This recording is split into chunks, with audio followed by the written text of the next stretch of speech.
All right, everybody, what's going on? So, you already know why we're here. We got game three. It's must win for the Celtics.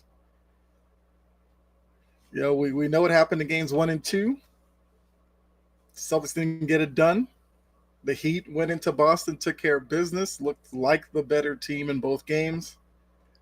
So now we're in a situation where, almost like Lakers last night, you're down 0-2. Going into game three, you got to come up with your best game. Whatever issues that might have come up through games one and two, you have to have some type of answer for it for game three. Otherwise, you find yourselves down 3-0, and at that point, it's pretty much impossible. So the Celtics can't come into this game with a defeated attitude. They have to look at this as game seven, treat it that way, be desperate, be first to the floor with 50-50 balls. They have to do all of that right now. Looking at the first two games, a lot of people have been paying a lot of attention to Tatum's numbers. Although I could argue that Tatum's been fine. It's looking at Tatum and Butler, you could say that both of them are a wash at this point. The difference in this series through the first two games is that Butler's supporting cast has outplayed Tatum's supporting cast, and that's why the Celtics are down 2 games, 10-0. So you already know. I started the stream a little bit earlier, so we can have a little bit of back and forth before the game starts. And as anybody comes in or out, say what's up. What's going on, Coach? All right, so you got the chat on the screen. Yeah, how you doing, Coach? Who do you think wins tonight?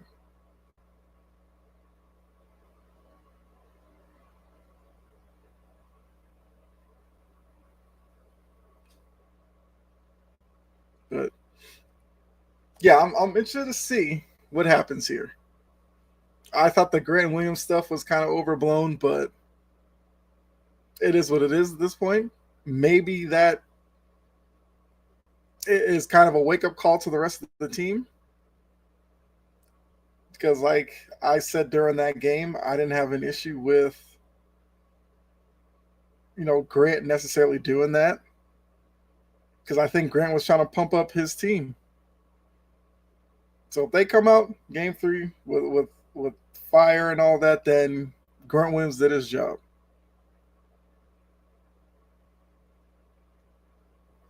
Just checking some stuff here.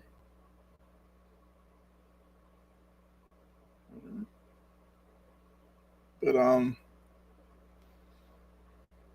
yeah, when you jump in the chat, do like Coach Dante did, say what's up. You got any comments, questions, or anything like that? So I'm here for right now. Before the game gets tipped off, and then we'll see what's going on. Because came into this series pretty optimistic. At this point, the optimism has definitely waned a little. I'd say about 30% right now for the Celtics. If they win today, I might move it back up to like 50. Lose today is down like 5. So the key will be, what do they do with Jimmy Butler to start this game? Do they run a double at him? Do they leave him one-on-one? And I don't know. We'll see what Missoula's about in this game. But I think the biggest key is going to be Jaylen Brown has to get going. Jaylen Brown has to be the second option that he's been, and at times the number one option when Tatum has struggled. We haven't really seen that Jaylen Brown since the Hawks series. So they got to get it done. Joshua, it's a must win. I definitely agree. Yeah, they have to treat this like an elimination game. And they have to come out, they have to be the first one to throw, they have to throw the first punch tonight. That's a must. They can't allow the Heat to, start hot like a 10-0, like last game of runs. If this game's going to start that way, the Celtics have to be the first team to go on a run. That's a must. Oh, okay, Jordan.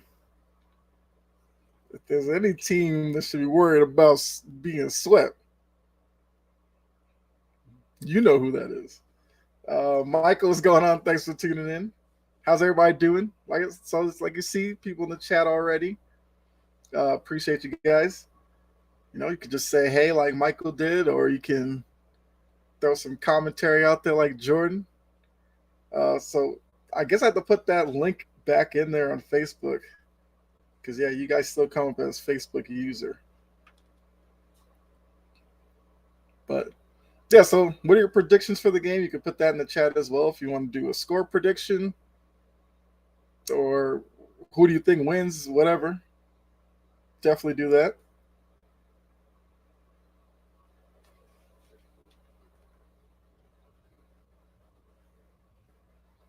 There you go. Put that in the chat. Who wins tonight?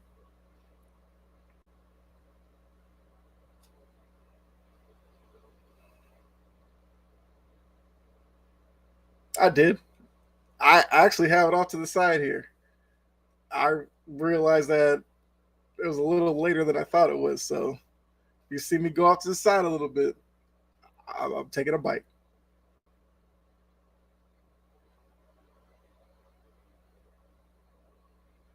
I just saw Barkley made some guarantee. Oh, God, he picked the Celtics. Well, we're screwed. God. All right. So we got that working against us already. Got the Barkley guarantee. What am I eating? I've got some curry chicken and rice.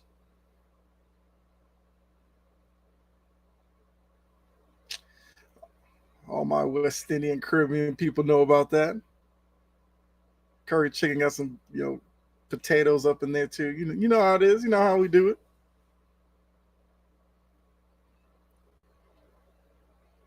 Yep, it is. Absolutely. I cannot wait for this game. This game's going to tell us a lot about this Celtics team. Either they are serious about extending this series or they're ready to go home.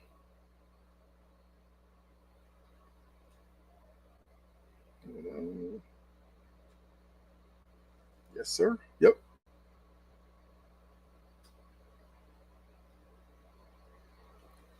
All right, so let me find the link for you guys on Facebook because also I have the chat box up, but since you guys are Facebook user, it doesn't pop up. Because Coach was in here, first comment was on YouTube and his popped up.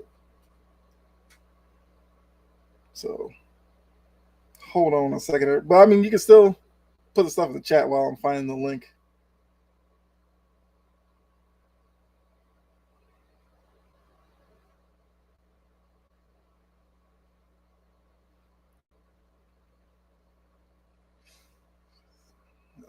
All right, so while I'm looking that up, yeah, so for Miami,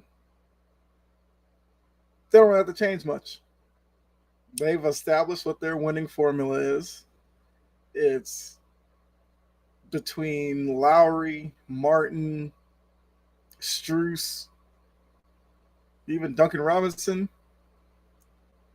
So far in each of the first two games, one or two of those guys have been able to knock down threes early and kind of establish Miami's offense for them.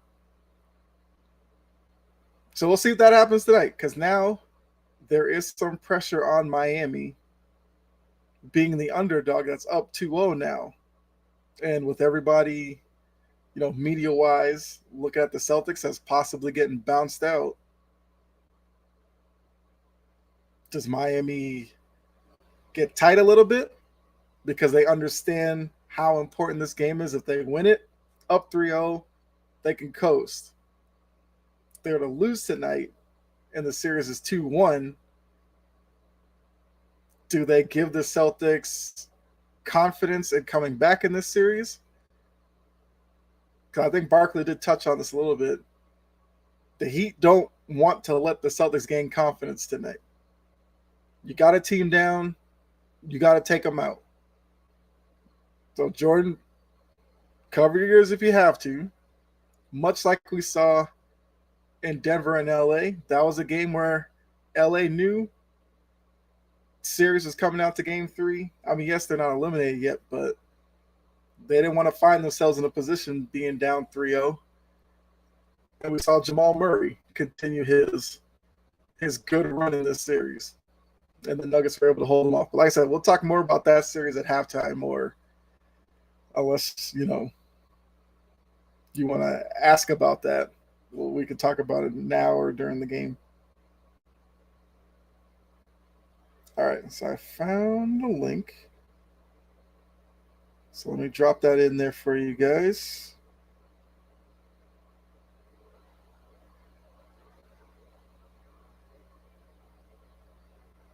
All right, so that link I just put in the Facebook chat, you guys click on that. Click on that link in the chat. Enable. Some window will pop up and just say like enable your name to be shown or whatever. And then I believe your chat will pop up.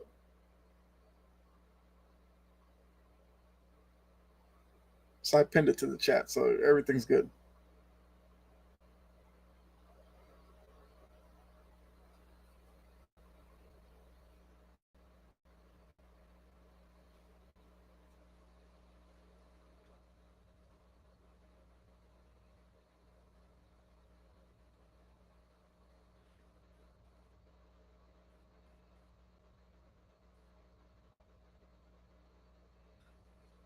All right. Yeah, click that link, Facebook people.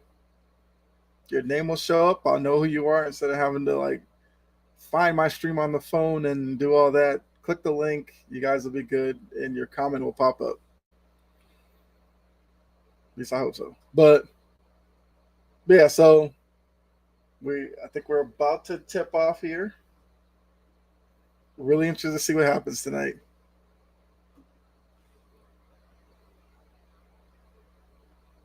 I mean, all things considered, it's been a very competitive series, I would say.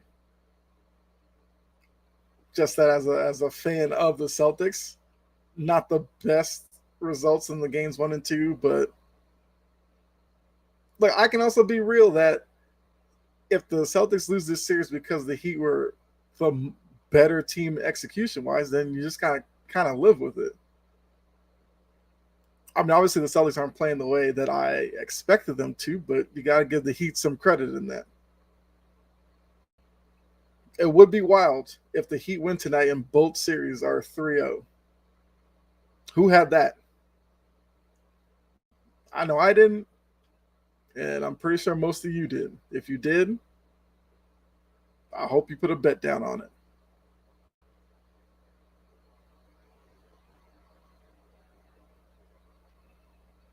All right. Talking Grant Williams, Jimmy Butler again. Which I swear that whole moment was so overblown. That's what happens in the playoffs. That's what you got to do.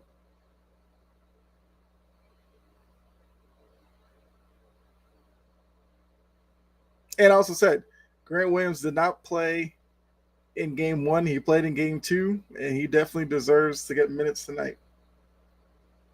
Link not working for me. Really? What happens when you click on it?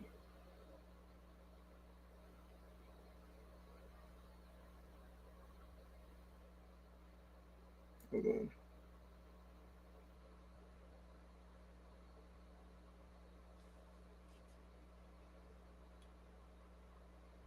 Oh, hold on. I just clicked on it too. It didn't work.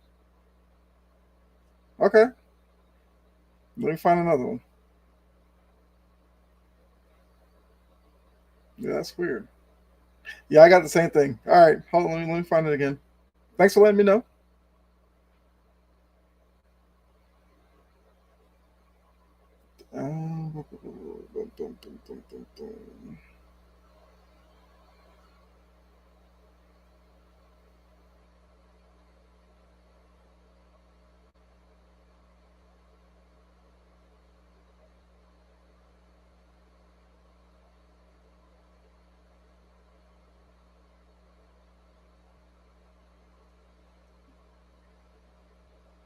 Uh, what's going on, Key?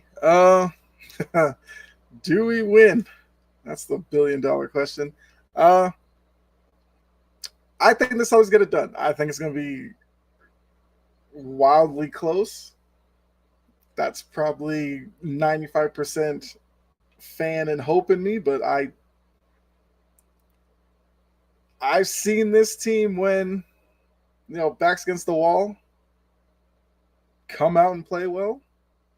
So I'm assuming that's what's going to happen tonight. Not the best start, so okay. Kevin Love's already got 5 quick points, and I didn't even talk about Kevin Love.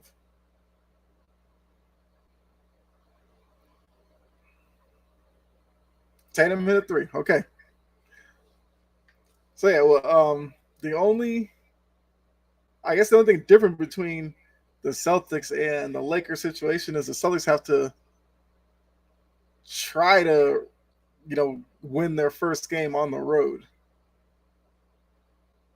which is obviously tougher than Lakers situation trying to win at home. But this Heat, they are a confident team right now. As we know, if you're an underdog and you have that confidence, that could be all you need to take down a top seed.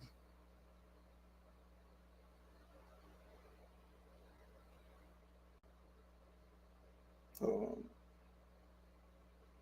I want to blow out all these Jimmy Butler fans getting annoying. Yeah, okay. I mean, I see where you're coming from because yes.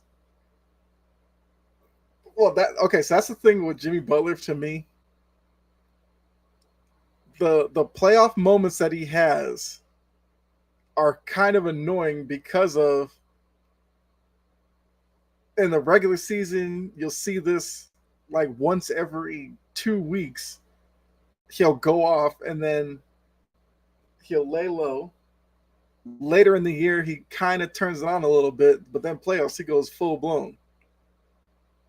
And that's why it's weird to try to figure out where do you rank Jimmy Butler in terms of the NBA today.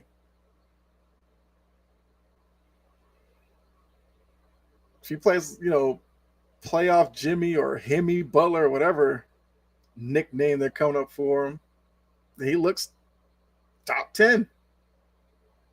But I do agree with this. I wouldn't put Jimmy Butler as a superstar. I've always said Butler's a star, not a superstar, because of the inconsistency in these, you know, Superman type performances he likes to try. Also, oddly enough, Jimmy Butler actually misses a lot of games a lot of years. I think it's been like, yeah, I was saying like, yeah, top 15. I mean, if you, oh, okay, Horford hit a three. That's a good sign. But yeah, I'd say, but if you have Butler in the 10 to 15 range, I couldn't be mad at you. But because of the playoff moments, some people I think do overrate him a little bit. I mean, ESPN the other day was talking about him being the closest to Kobe Bryant in the game today. And that made me think. Because to be honest with you, when I see Jimmy Butler play, I never put him and Kobe Bryant in the same sentence. But I guess because of his playoff exploits, that's where it comes from.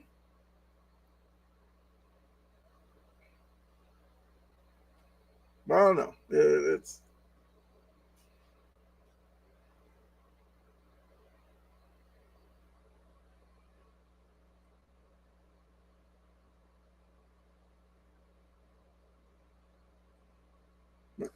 I also think what helps him is I think Miami is, kind of beloved. We hear about Heat culture all the time. So that probably plays into the Jimmy Butler stuff as well. I don't know. And all right, so apparently Kevin Love's back tightened up, and he had a good start to this game. So we'll see what Spoelstra does in terms of subbing out for him.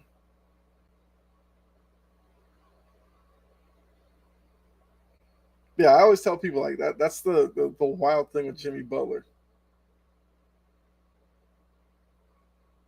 Like as an NBA fan watching Jimmy Butler, like I can appreciate Butler's game. He's one of those hard nosed, tough locker room type guys that not everybody's gonna get along with.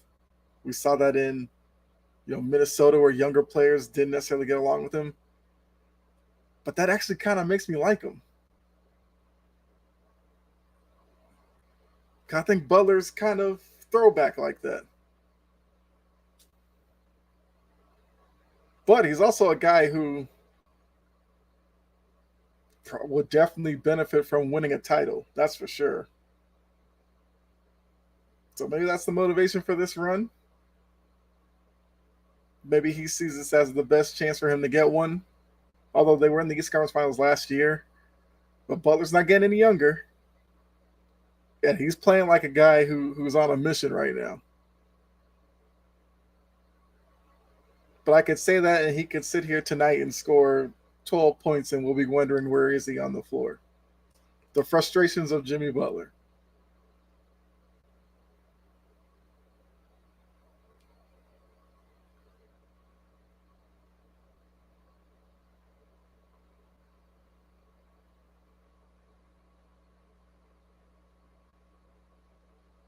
All right, we're still in a timeout. Appreciate everybody for tuning in. If you're here in the chat, don't have to give predictions or anything. Just say what's up and keep it moving. At least let me know you're here. And if you like this type of content, because this is the third game in a row for the Eastern Conference Finals we've done this. I'll obviously, game 4 would be Tuesday, so I probably can't do game 4. Hopefully there's a game 5. I will be here for game 5. He's a great player, but that's what I say. That's the frustration of Jimmy Butler.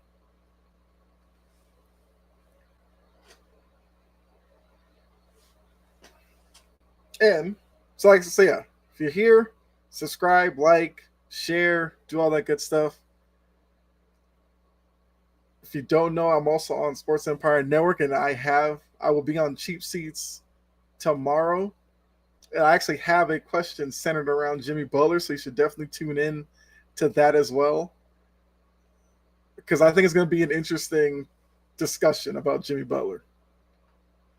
All right, so we're back on the break. It's 12-9. All right, so yeah, they brought in Martin for Kevin Love. I'm sure they're going to try to loosen up his back.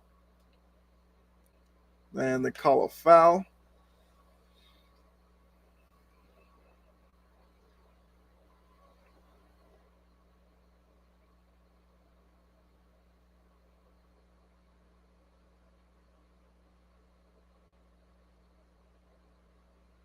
All right, so the Heat in their set. They run their screen action. Strus misses the 3.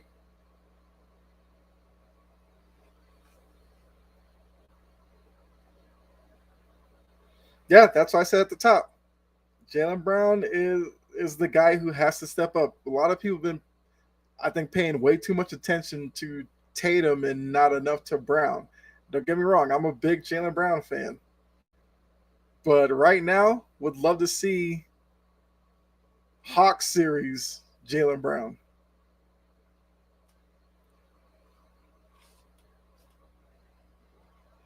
And I guess now that you brought up Jaylen Brown, which is a good point, a lot of people were talking about Jaylen Brown's answer to the question about Grant Williams and Jimmy Butler.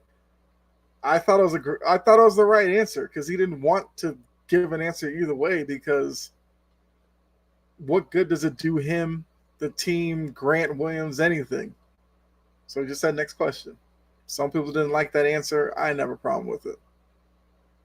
Because all this stuff about poking the bear all of a sudden, it's like, calm down with that. I mean, supposedly KCP poked the bear when he talked about the Lakers before the series. Didn't hurt them in any way. The only way it's a problem is if you don't back it up. Talk all the trash you want. If you go on the court and you back it up, fine. But yeah, so far Jaylen Brown's got it going. That's a good sign. Of course, you're going to need the same production from Tatum. That doesn't mean Tatum can, take the night off, of course, but those two have to get it going at the same time. But 16-14 right now, 5.5 to go. It's called a moving screen on Rob Williams after they just had a moving screen on Adebayo on the other end. So back-to-back turnovers for both teams.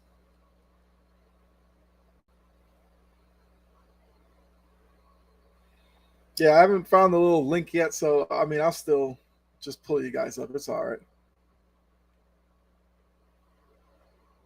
All right, let's call a foul on Jaylen Brown.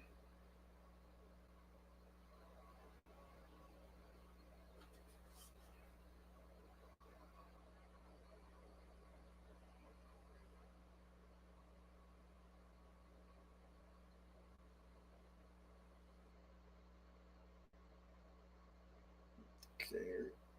So they're putting Rob Williams in a lot of the pick action. All right, Vincent hits a three in the corner.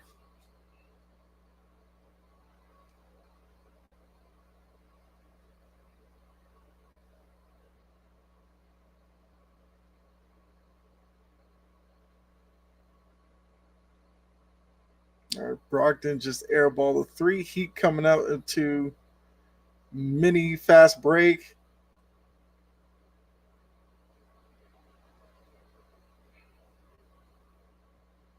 Okay. Adebayo was free down low. Rob Williams went up for the block that looks like they called a foul. Showing the replay. Yeah, so Rob Williams has two quick fouls.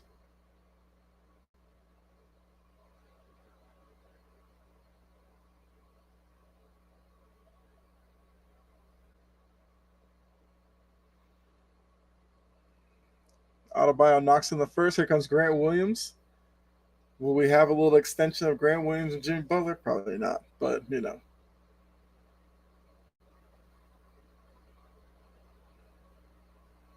It doesn't seem like this is a fit for Robert Williams necessarily. I'm not sure.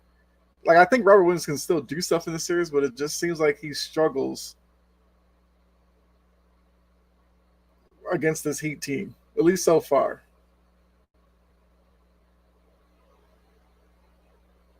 Adebayo missed a free throw.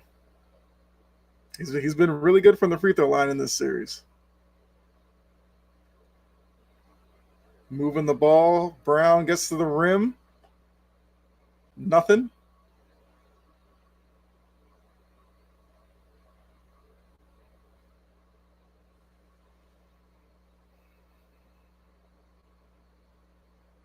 Yeah. Strus hits a three. Jaylen Brown wanted the foul, did not get back into the play. So the Heat had a 5-on-4. Is Strus, sorry. Hit the little walk up three.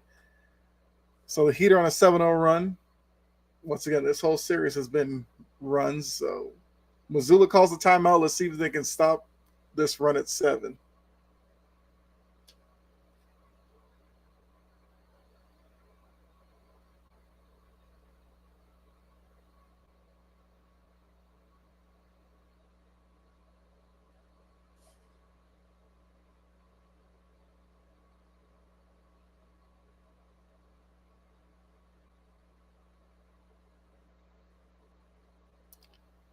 Where is that link? Oh, what's up, Coach?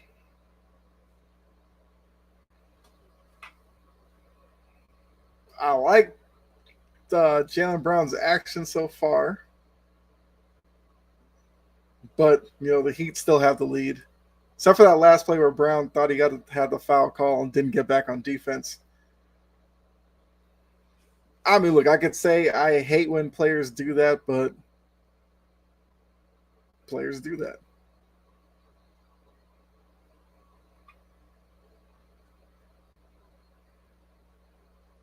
Like I said, I do like the start to this game for the Celtics better than previous games,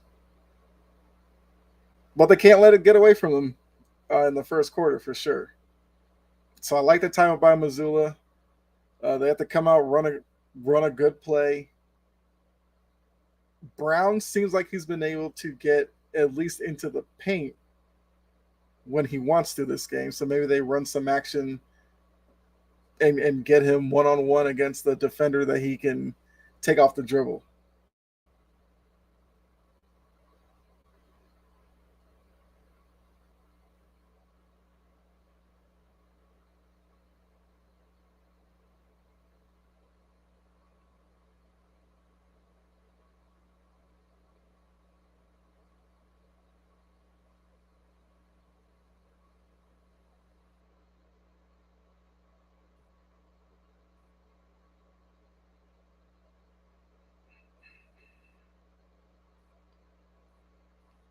Okay, Facebook Live comments.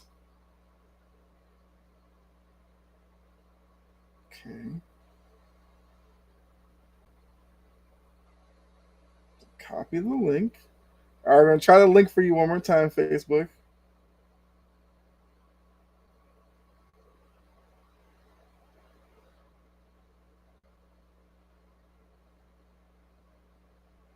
Yeah, that didn't work either. It's still a blank screen. All right. I'm still trying to figure it out for you, Facebook.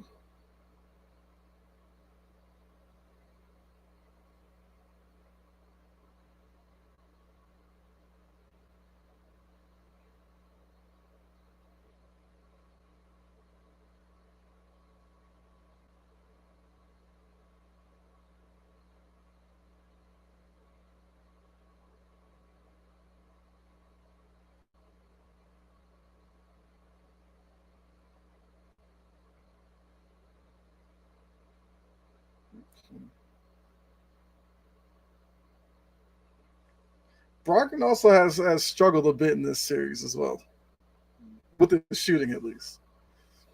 All right, so got 16-21. Butler gets into the rim, and it's taken away by Tatum. They have a little fast break going. What do they get from it? All right, the Heat got back in transition to get it to Horford in the middle. Horford goes up. Yeah, patting a little over his right shoulder half hook from Al Horford. It's 21-18 Heat with a 3-point lead. Yeah, so Facebook people, it looks like there's something wrong with the link tonight because I just put it in there again and it's the same thing, a blank screen. So hopefully I'll get it figured out for game 4. Adebayo with the top shot, rebounded by Brogdon. Tatum makes his move into the lane.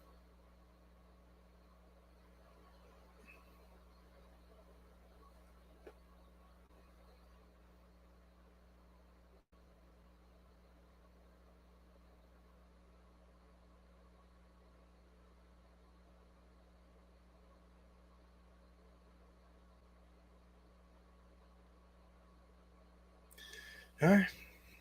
Foul Tatum. There goes the Heat mascot, Haslam. He made it into the picture, so we know that he's on the bench over there.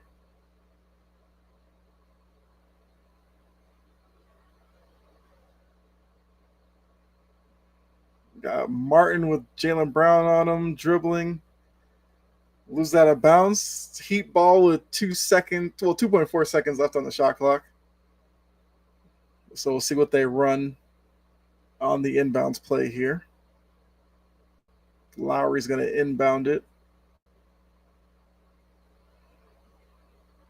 Strus had a good look, but he missed it. Rebounded by Jaylen Brown, coming back the other way. Gets it to Brogdon.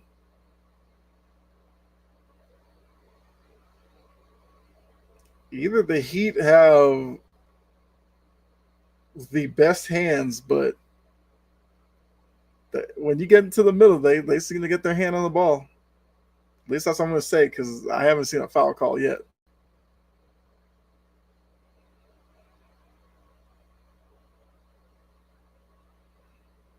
All right, a little bit of broken offense there. But hey, a bucket is a bucket. Tatum got into the middle. He threw a little lob up to Rob. Rob went up and got it over Strus and then hit a little half hook of his own. Actually, a quick moving quarter. Already under 2 minutes to go in the first quarter.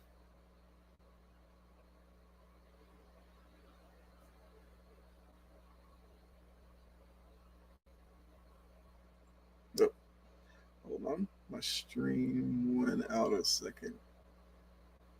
Hold on.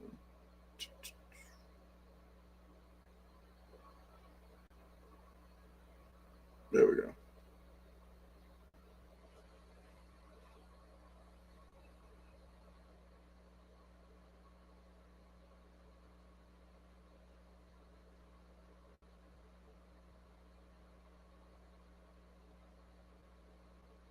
All right, so yeah, my stream's back up, so we're good.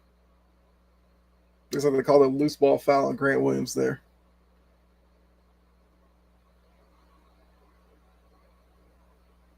All right.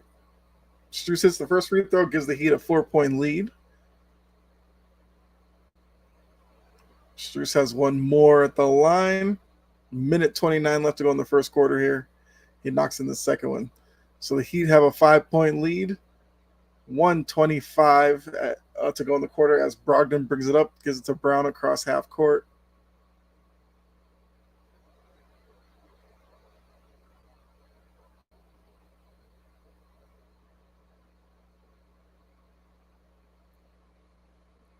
Okay, Williams posting up Strus.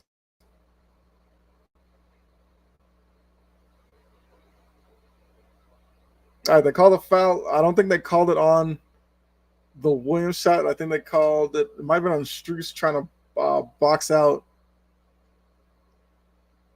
Oh yeah, he got Rob Williams up in the face.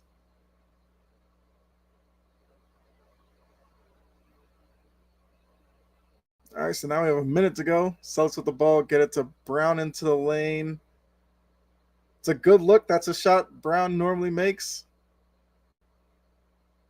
but he missed it. Butler brings it across. Got 50 seconds on the game clock. Gets into the lane. Martin double clutch, knocks in the three.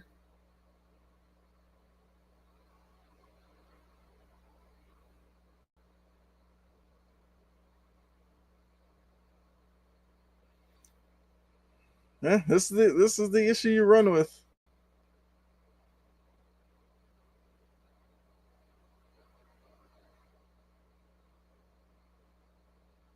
Yeah. Jaylen Brown, the turnover, he's going to the lane, he slipped on something and caused a turnover. So it's 30-20 right now. We got 20 seconds left in the first. 10 seconds on the shot clock. Rob Williams gets into the lane.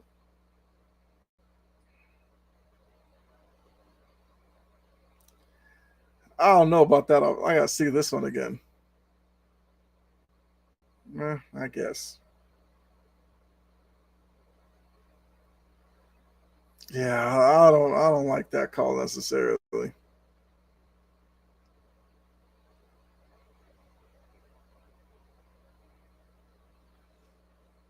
Lowry slid a little bit. I don't like that call.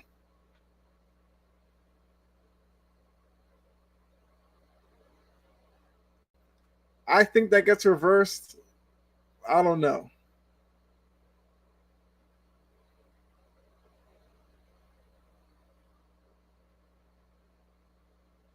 Yeah. Looking at that one, it looked like Lowry slid just a little bit to his left when Rob was already in the air. Two, it also looked like Lowry was already falling back before he even took any contact. I know that doesn't really matter necessarily for charge calls, but I think the slight movement overturns this call.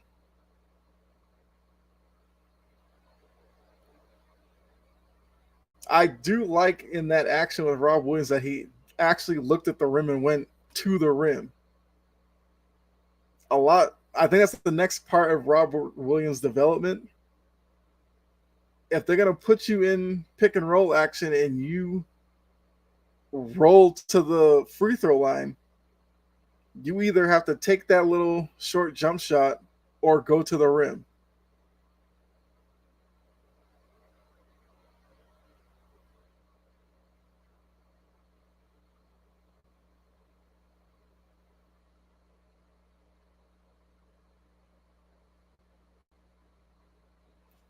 This is interesting. Let's see what they call.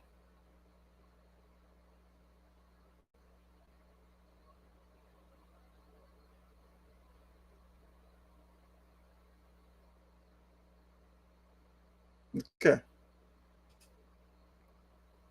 So I thought. So I think that's the right call.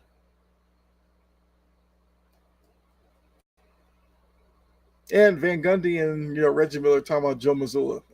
That's something I do want to talk about as well. I mean, are we gonna say Joe Mazzulla's a top coach? To be honest with you, I don't know. It's his first year. I'm not gonna sit here and grade him off of the situation he was put in. As far as much as people love Ime Udoka, they won more games this year than last year. Mazzulla has to get some type of credit for that. Then they talked about Mazzulla's use of timeouts, not using them enough, and all that. He's used them. He's used one early. He used the second one there to go for the challenge, and Van Gundy's talking about it's early to use the challenge. They're down 2-0. It was a 10-point game. That was going to take a bucket away and an opportunity at an and one. I see why Mazzulla did it.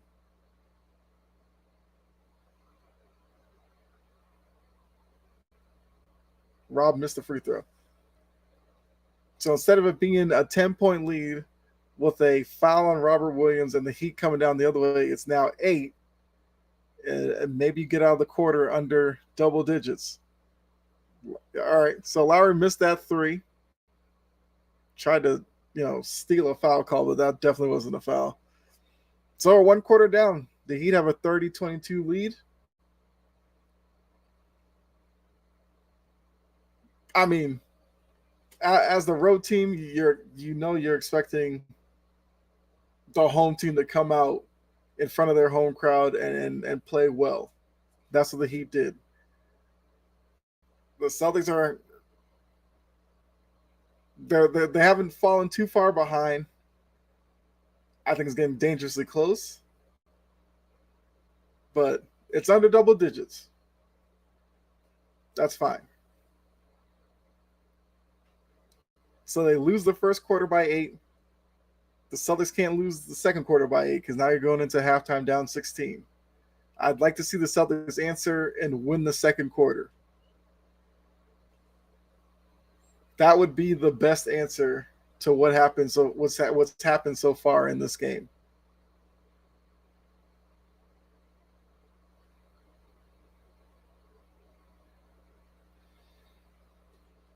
Yeah. So once again, how's everybody doing? Enjoying the game right now? If you're not able to watch the game, and this right now is your only update on the game, I really appreciate you because you were a real one. But yeah, let me know your thoughts so far on this game.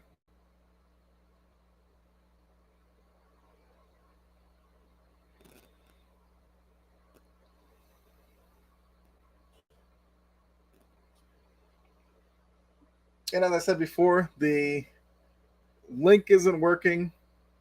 So Facebook people is just going to say Facebook user, but I have the stream pulled up on my phone, so I'll know who you are. So it's all good. The link's just not working.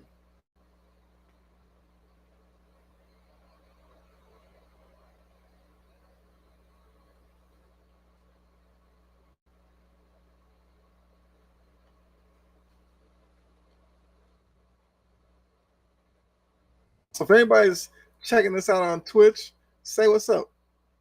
Haven't really seen anything from the Twitch chat yet. Let me know you're here. Let me know whether you're enjoying it or not. Make yourselves known, Twitch.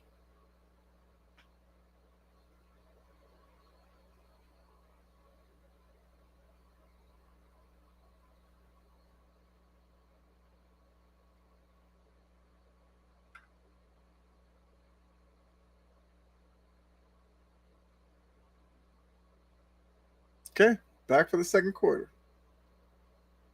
All right, showing Jalen Ramsey. I cannot wait for football season. We are getting close, everybody. What are we in the middle of May? Yeah, still got a few months. But we're not too far from preseason. I am one of those who definitely probably watches way too much preseason than I should.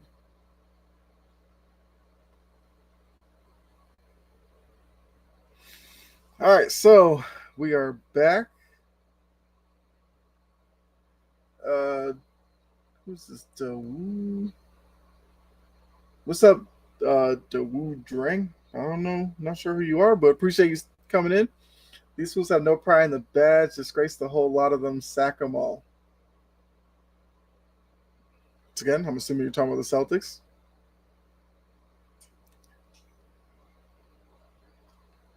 I don't know if I'd go that far.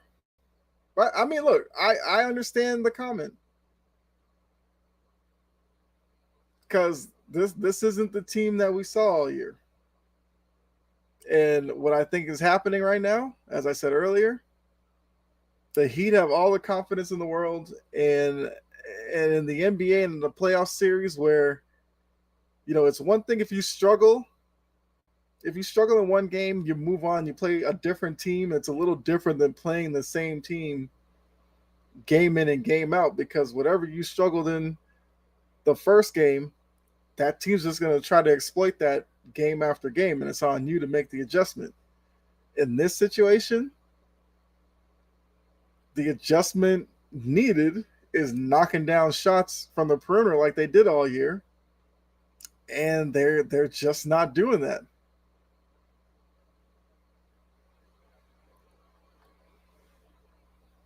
But Dawu Drang, appreciate you for dropping the comment. Like I said, I fully, like, I'm not going to fully say that they don't have pride, because I feel like when I look at guys like Smart, Horford and those guys, I'm sure they want to win. They just weren't. They just haven't been making enough shots. But White hit a three there, so that's good.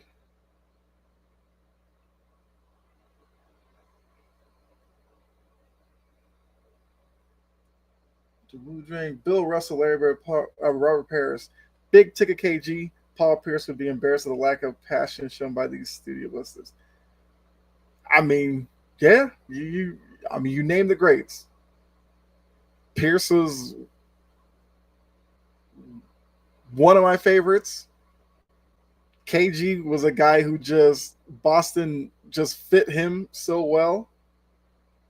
I was so mad when he hurt his knee, because I think if a healthy KG for that little run with the big three that they had, they definitely win more than one title.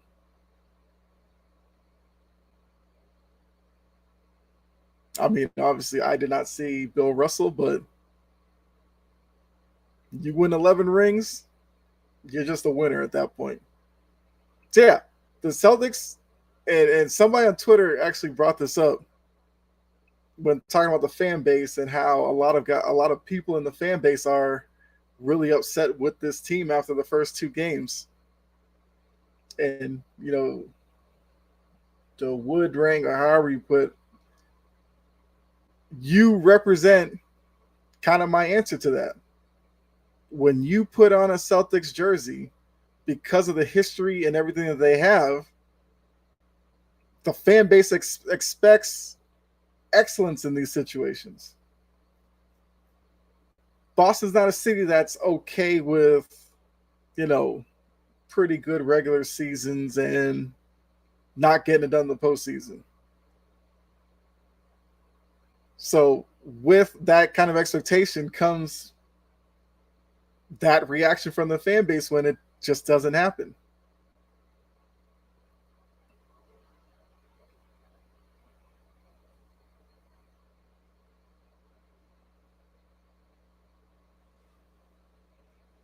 Yeah, Van Gundy is right there. Horford had the responsibility of Lowry and didn't contest the shot or anything like that. But DeWitt says absolutely, with they held the KG, he would have won at least a couple more rings. Absolutely. The Perk injury as well hurt them.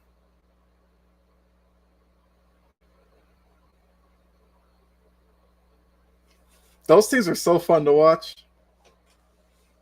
They were.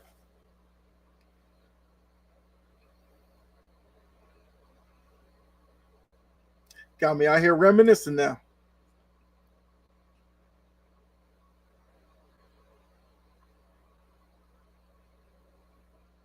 I mean, look, the way the Celtics are playing right now, they're losing tonight.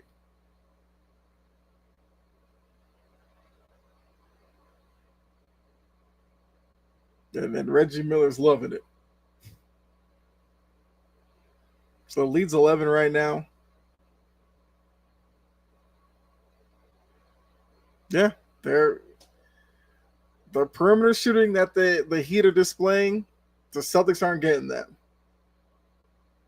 It's tough to beat a team that's locked in from three if you can't answer that.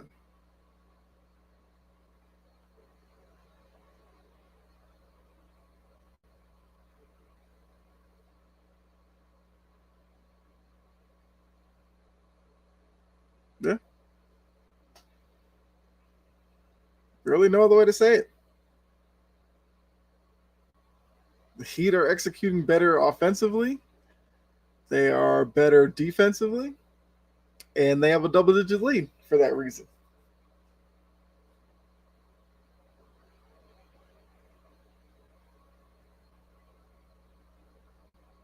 I mean, the bad thing as a Heat fan now is they are never going to take a regular season seriously ever again.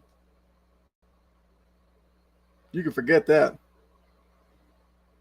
I think I was alluding to this a little earlier. Like, if you look at Jimmy Butler's stats, he doesn't play more than 60 games in a season. That's kind of the norm for like his last 8 years in the league. And if this is the result you're going to get from it, he's clearly figured out the formula.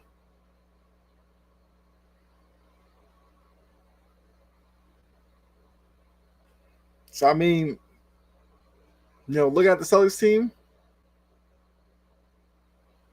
Once again, as good as the regular season was, which, like I said, regular season there's so many variables. You don't know which teams. Maybe you catch some teams at the right time. Whatever. Can't read too much into regular season. The playoffs is a completely different season. And you look at the Celtics team right now. I could say big need. Actually, I'll probably say it for after the game because I want to act like they've lost this game already. The Celtics need to go on a run. They like I said, they have to close this quarter out and win. They have to win this quarter because right now this game is creeping towards 20-point deficit. I think you're asking a lot to try to all of a sudden turn it on for one half against this Heat squad. Right now, Martin, confident shooting from three. Um, Duncan Robinson is playing better right now than I remember him playing for the last couple of years.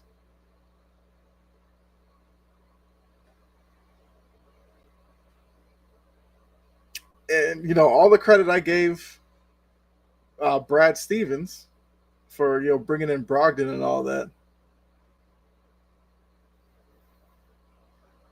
This this current Celtics team just seems like they don't have enough to win it all.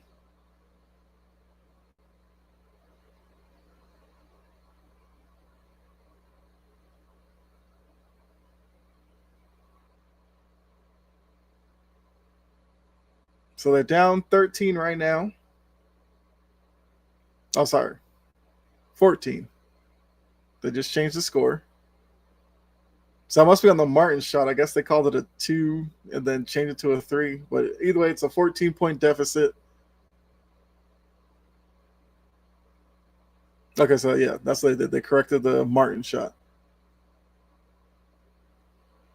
So if the Celtics can get this around 6, by like the 2.5 minute mark in the quarter, okay. But Marcus Smart's going to the line for a couple. Knocks down the first.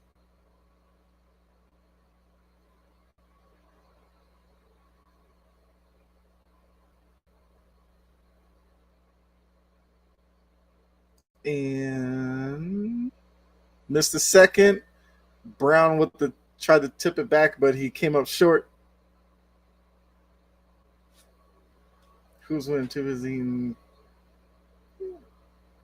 It is a 46-33 game right now. The Heat have the lead with 7 minutes to go in the second quarter.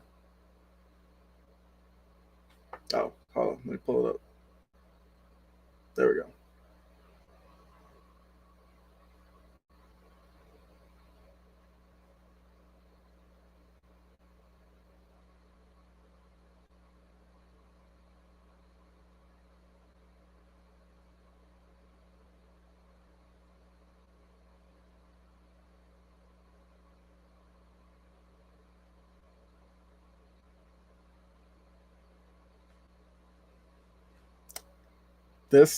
Yeah.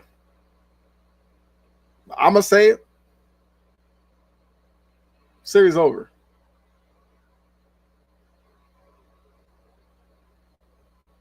I don't even know if that was a steal by Jimmy Butler, but at this point, I'm not even worried about that. Yeah, this is over.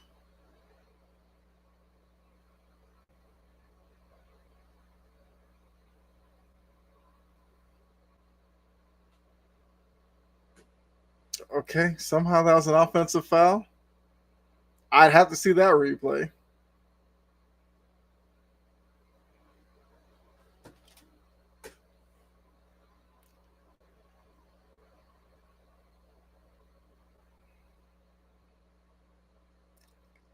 Okay. I haven't seen acting like that what Lowry just put on in a while. Lowry acted like he got hit by a car.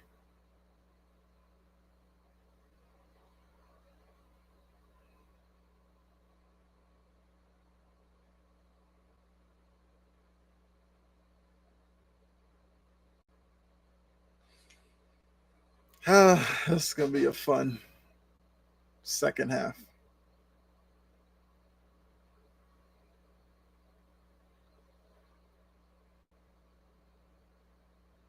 I give it out of bio. I wasn't always a big out of bio guy either. But Adebayo is playing really well.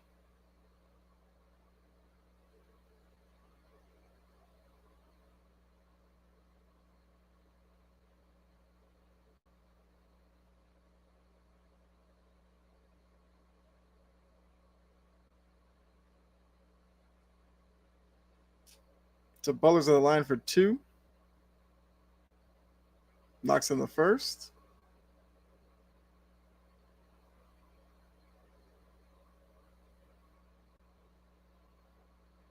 So, chat, just to let you know, if the second half is much more like this,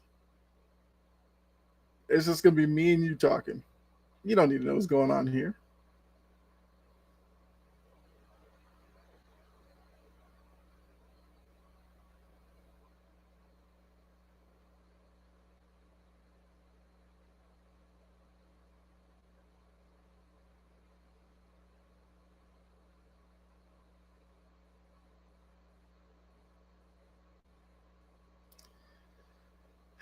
Tony Brothers.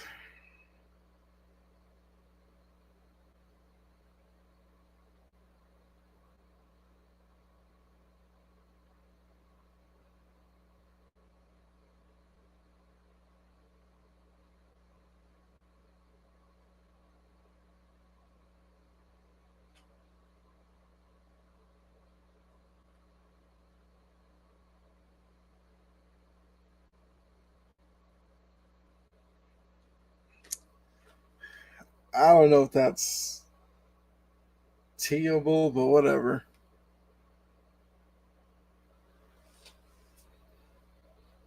So here's my barometer for players talking to refs. Last year in the finals, Draymond Green did way more than that and never got a technical. So to me, if you do anything less than that, I'm not seeing technicals.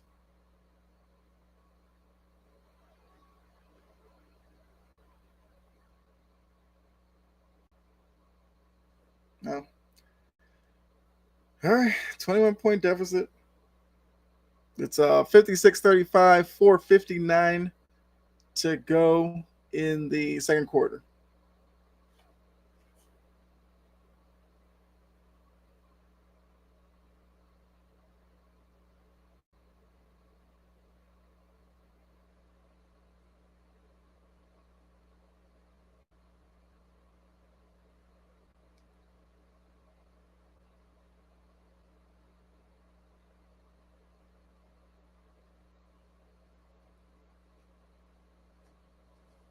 Okay. Butler up at the top. He's got 6 seconds. Robinson had an open three, missed it, going back the other way. Let's see what the Celtics do on this offensive trip. They didn't do anything.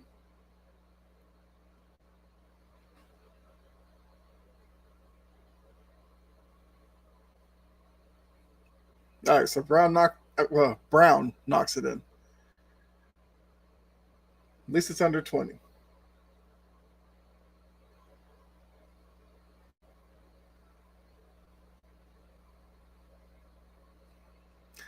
I was really hoping for a tightly contested game tonight.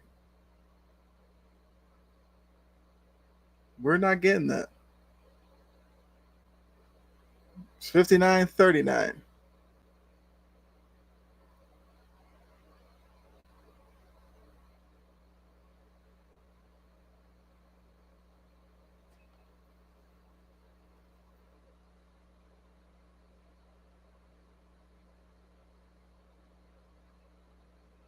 Huh? They got a defensive stop. Got to start putting points up. Okay. 17. I mean, still not a reason to be optimistic, but at least Derek White hit a three.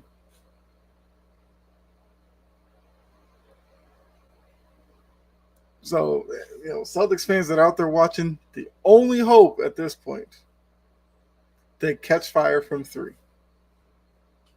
That's all you have to go off of.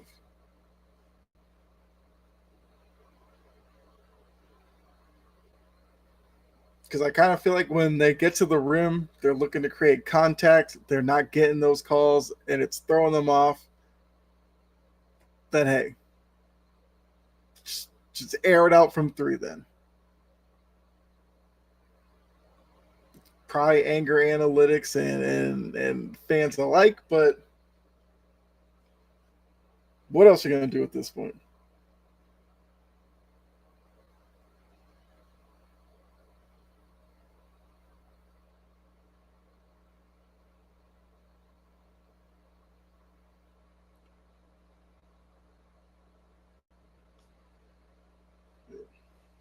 Um,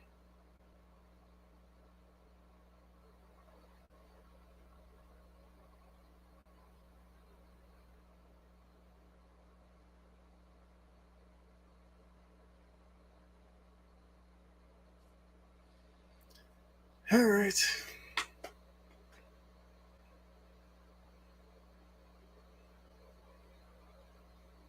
So, like I said,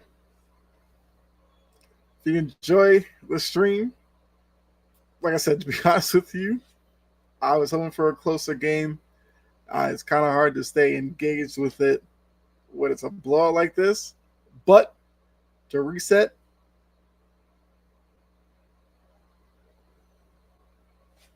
the Heat in these playoffs are playing way better than an 8 seed. But that's the calculation they took. They took it easy in the regular season, turned it up, boom. That's what they've done.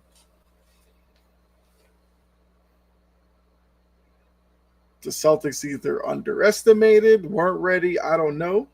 But they're not beating this Heat team. Just gotta be honest. Because, like I said, I'm gonna keep it real with you. Coming into this series, I did not think Caleb Martin was this good. He's a sharpshooter all of a sudden. I didn't think Duncan Robinson was going to turn it back to a few years ago when he was seen as, when he and Hero was seen as like a great young duo for the Heat going forward. He fell off, and I kind of stopped paying attention to him. He's looked good. You look at Adebayo. Adebayo did not look like this player whenever I watched him, so maybe I underrated Adebayo. Although I knew Adebayo was a good player because I think when I looked at All NBA, I thought about Adebayo as like an All NBA third team type of guy, but he's playing like a beast in this series. Like Butler, I knew what we're gonna get from Butler, so what Butler's done hasn't surprised me. But this right here is wild what's going on here.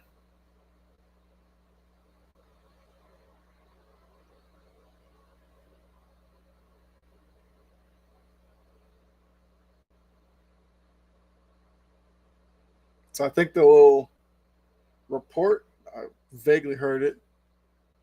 I guess the Celtics are missing 31% of open threes, or I don't know, making 31%. I don't know what the stat was.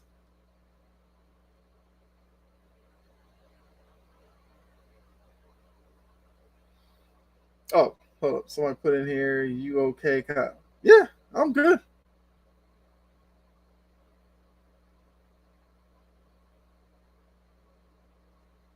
I look like a shove on Zeller, but yeah, I'm good. Like I said, man, I keep it honest about my team. They are not good enough right now. Now they did get a stop there. Need more of that. They got another stop.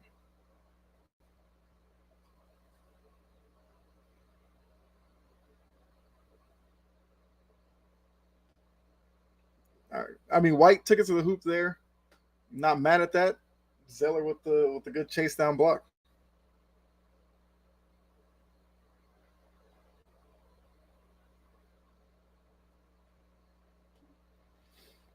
So Smart got a technical for talking too loudly with Tony Brothers. Butler can point at a guy on the ground.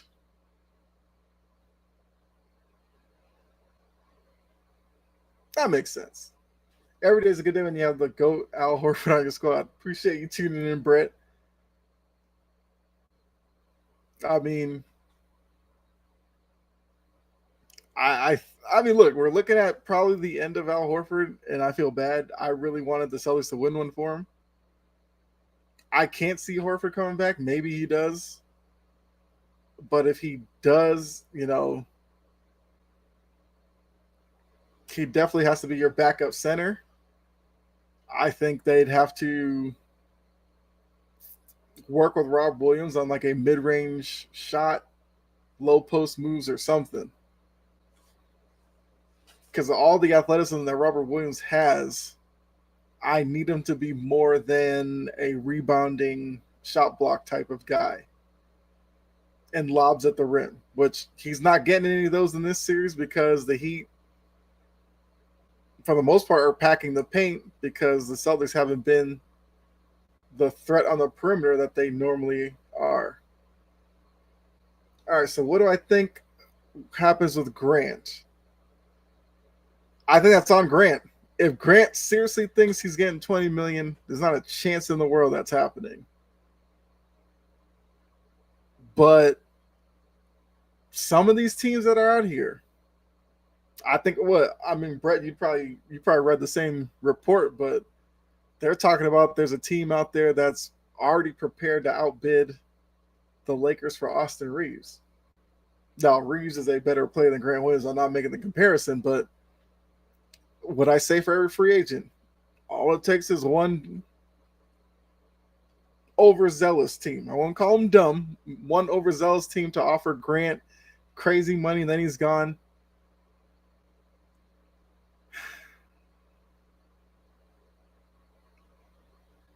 I kind of think he is gone. Because my worry is looking at this Celtics team. Like, what is Grant Williams? He's an undersized big. His 3-point shot, I mean, it was great last year. It was inconsistent this year.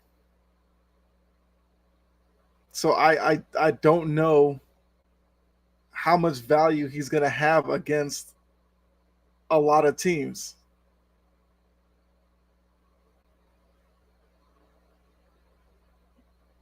Butler's getting in the rest face. Where's the technical? They gave him to Marcus Smart. But yeah, I think I I mean, Brett, you think he's gone? I'm just trying to think like what kind of money is Grant Williams going to get on the open market?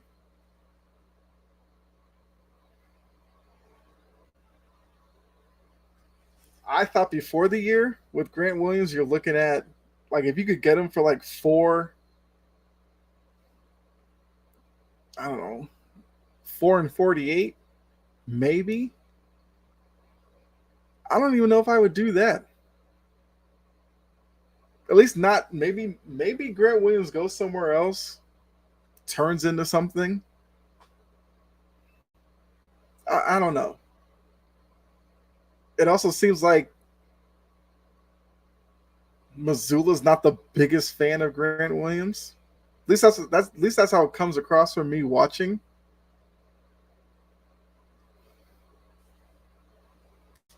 So I don't know. That's a good question.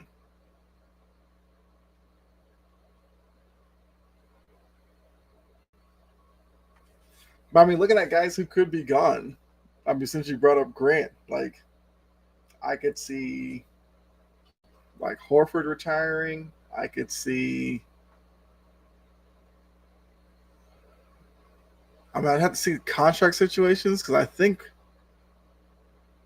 White is around for a couple more years. I think Brogdon's around a couple more years.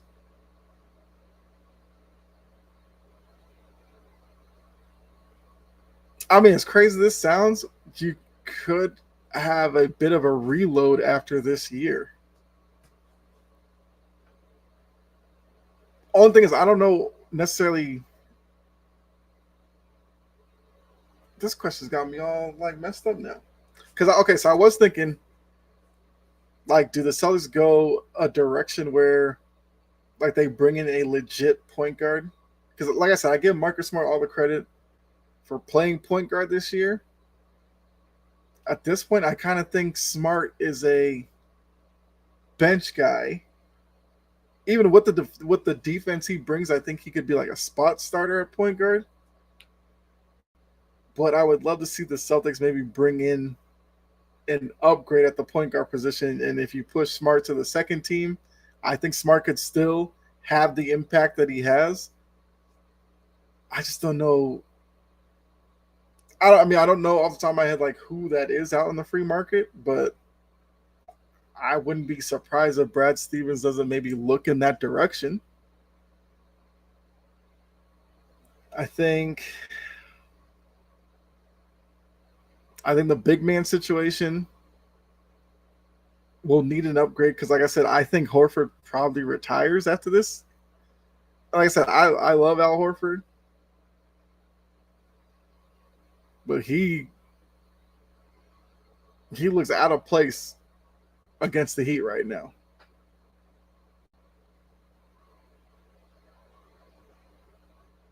But then again, I'm like, I look at Horford. I think Horford's still effective against like Milwaukee and Philly type teams, but is he going to go through another season? He's going to be another year older. Might be a lot to ask of him. But we're at the half, so it's 61-46 at the half. So, you guys tuning in, definitely dump your questions in.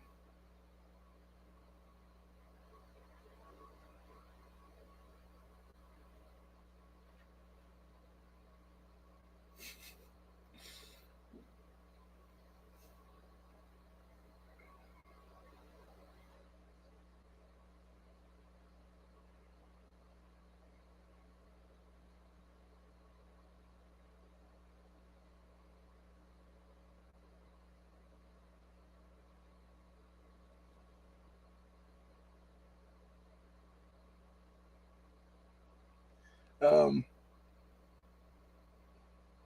yeah.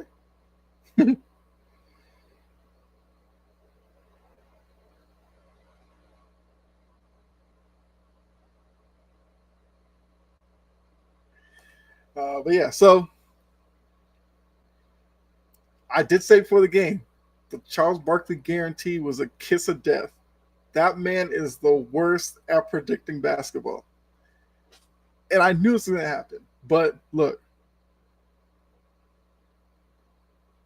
this Heat team, if the Heat gave you 75 games like this, they'd be a top 4 seed in the East. Let's be honest.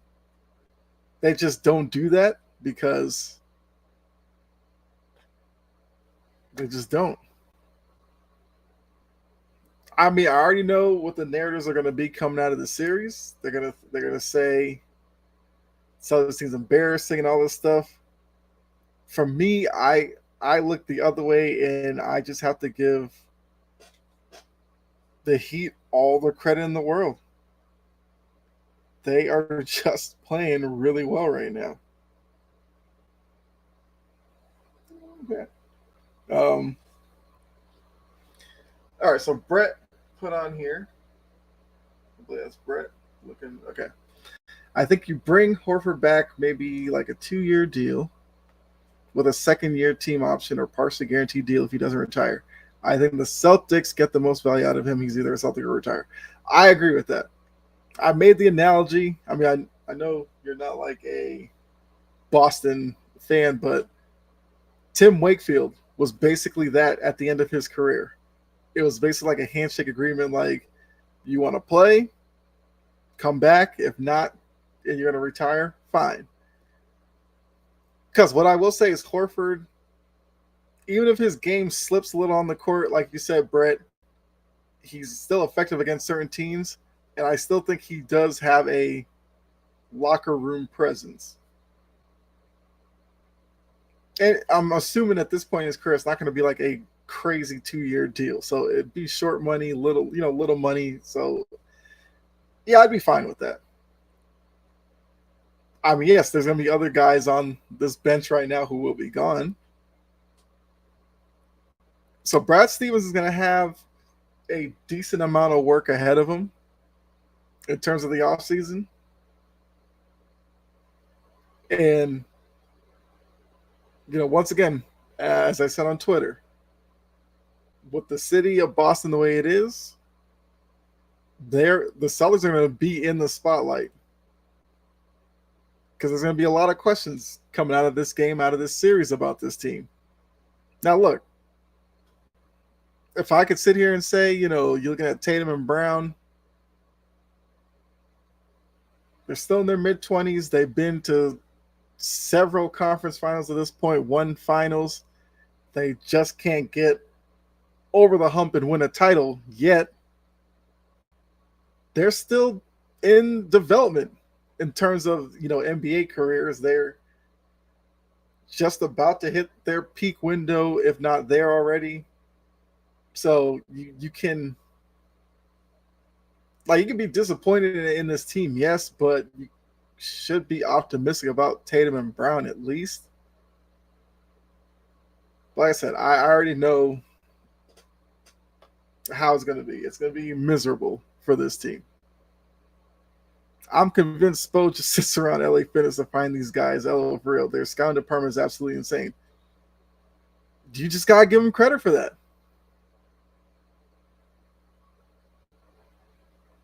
That's what they say, heat culture. And I mean, Brett, you were in the group chat. Like I mentioned that before. Oh, Jordan, what's going on? I see you tuning in. I see Jordan here. What's going on?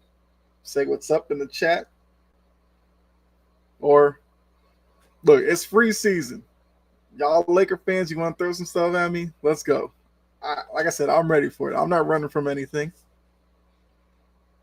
Actually, Laker fans, you might want to calm down because what? No, we're not doing that. But yeah, I mean, I'm wildly disappointed. Jake wants to hop on the live. I wasn't prepared for that.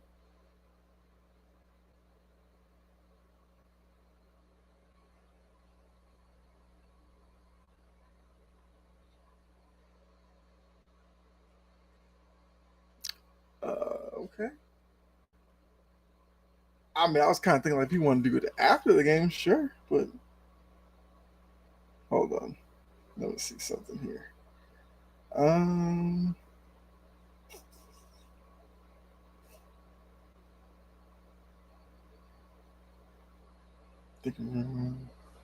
Okay, so that was Brett's comment again.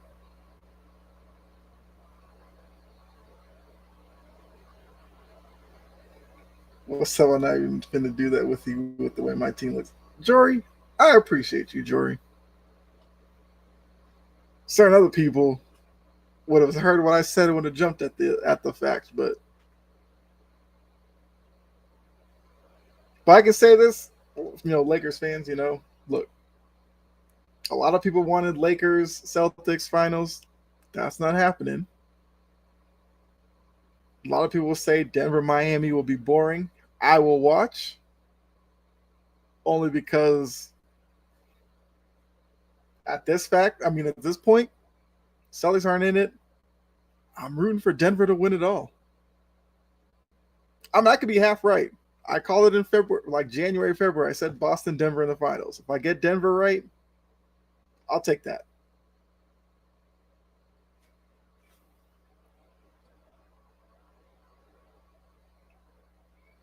All right, hold on, everybody. So it looks like Jacob really wants to come on here. We'll see what I'm getting myself into. Lindemann. Jory says it's rough. Yeah, it is.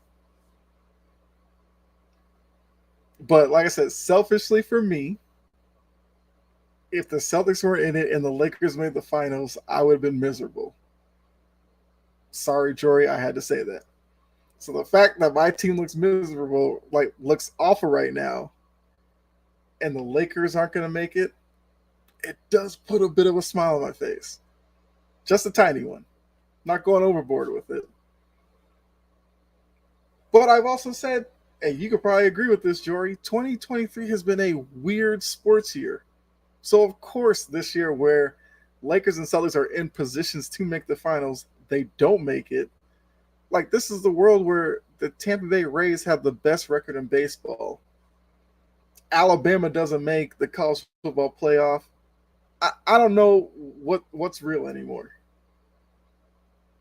It's also the good thing about sports. You get years like this, and you can kind of just sit back and enjoy it as a fan, even though it doesn't work for your favor. But I'll still watch Denver Miami. I think that'd be a wildly interesting finals. If we do get that, I guess I have to say, because there's still opportunity that it doesn't happen. But let's be real, that's what's going to happen. That could actually be a kind of a fun series.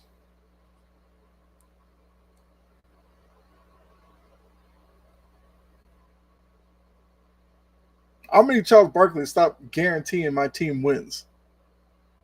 He guaranteed tonight. I feel like he guaranteed game 2 and was wrong with that one too.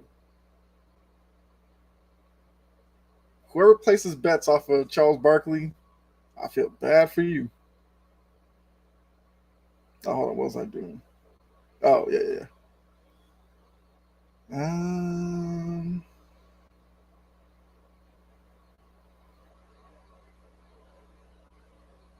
all right, let's just do this. Since Jake wants to come on, let's see what he has for me.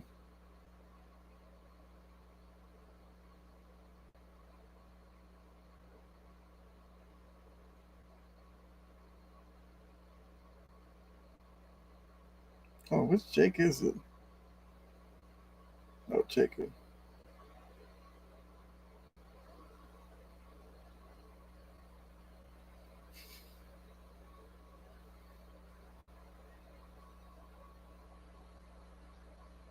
So Jacob says he wants to come on and.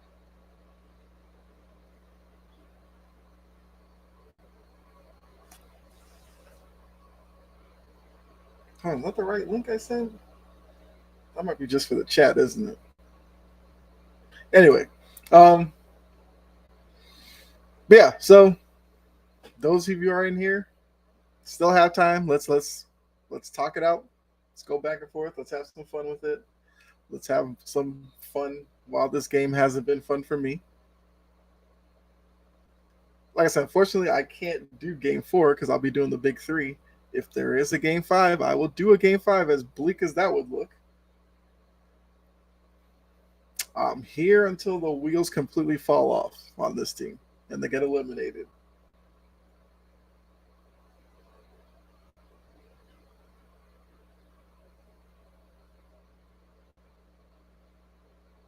Um, so Jordan says he's doing live play-by-play right now.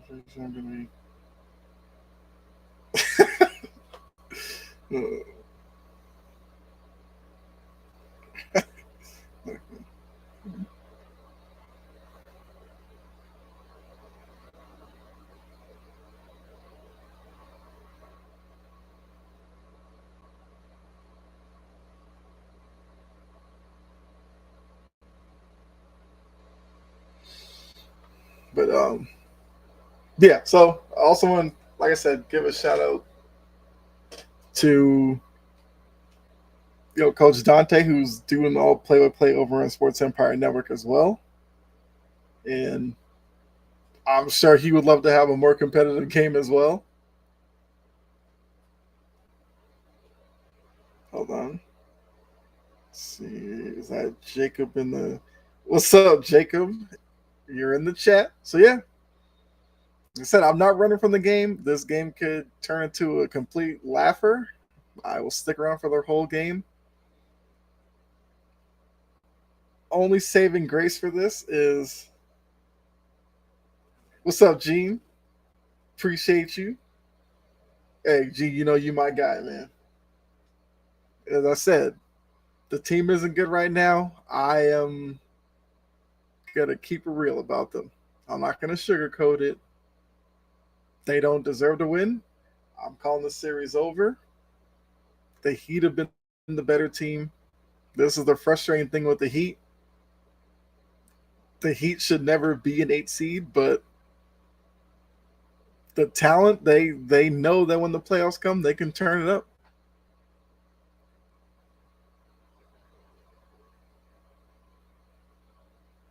I mean, at the end of the second quarter there, they did play a little bit better defense. That's the glimmer of hope I have for this second half, is they continue to get some stops, score a few buckets, and get back into this, because it's 15 right now. You're a Celtics fan? Yes, I am a Celtics fan through and through. It's 61-46 Heat. Smart with the offensive rebound and the putback for the end one, so he's going to go to the line for a chance to make it 12. Okay. Maybe there's one last run left in this team. We'll see. But it's a good start. I'll take that. But yeah, Jacob, I am a Celtics fan.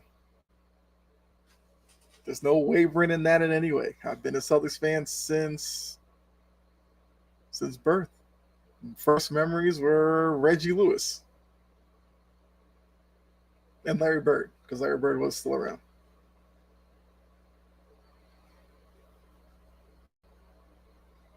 I'm a 96 Bulls fan. Shows how long I've been out.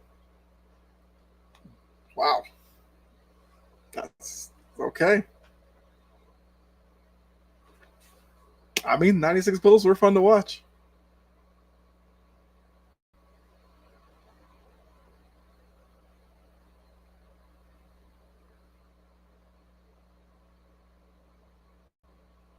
And Butler gets an and one. Like, okay. It's been a while. I'm old. 90? You serious?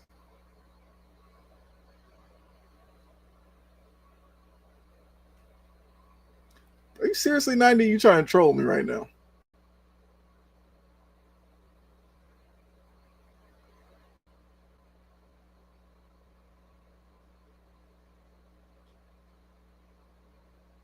Well, I mean, you said you are a 96 Bulls fan, so.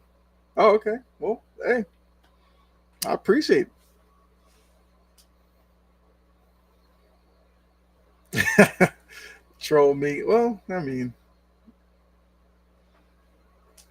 I just wanted to be sure. I was about to ask you about the current Bulls team, but you said you were a fan of 96 and you're out, so wouldn't even be fun to bring up the Bulls. Strus hits a three. It's now 69-51. Heat get the lead back up to around 20. Yeah. Horford's just missing threes right now. We're probably 2 minutes away from Smart getting ejected from this game. I could definitely see that happening. I knew it. Knew you were trolling, Jacob. See Joshua back in here. Look, Joshua. We had hope to start this game, but yeah, this series is over. Yeah, look, Jacob, I saw the profile picture. I was like, no way, you're 90. All right, so 38. I am 38 as well. But yeah, Joshua, looks like it's the end. We're going to be seeing the Heat and the Nuggets in the finals.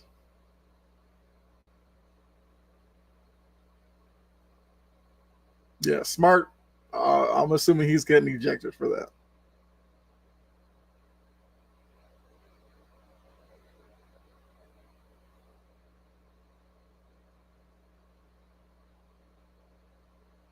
I'd be shocked if Smart is still in this game after this review.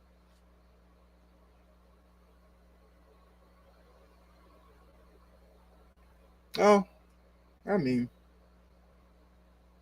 seriously digging in your coverage. Keep up the good work, man. I appreciate it.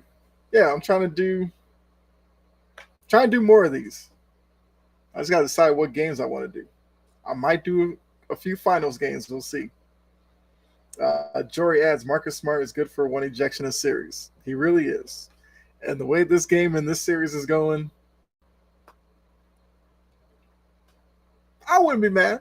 After this game, make your vacation plans. Series is over.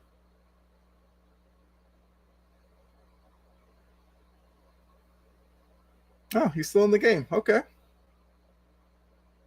It seemed like he kind of threw a punch or a forearm, didn't connect. Maybe that's what saved him, but I kind of thought he was going to get ejected.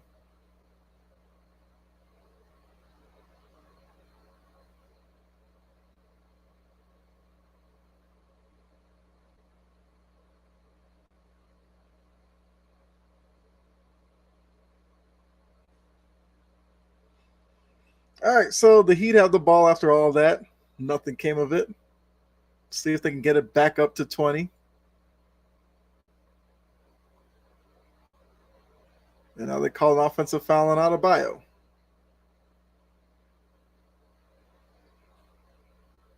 I mean, I like the chippiness. Just wish the game was closer.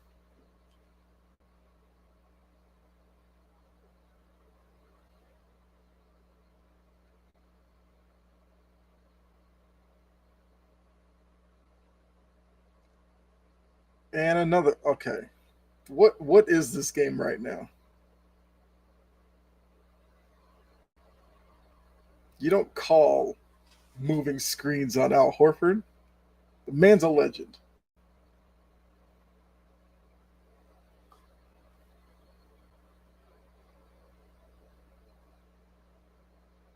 Just live bet the Celtics money line.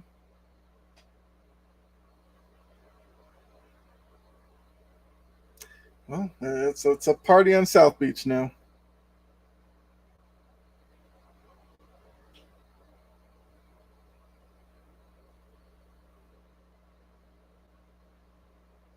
Yep. Everybody's having fun, but me. I started the stream with this. It is tough to because I said Lakers and Celtics in the same position. At least the Lakers went back home. The amount of confidence this Heat team got from the two games in Boston, I did not like the chances of them winning tonight. And what are we seeing? The Heat are the more confident team. They're knocking down more shots and they're just winning. And the Celtics are going to have some serious questions to ask themselves in the offseason.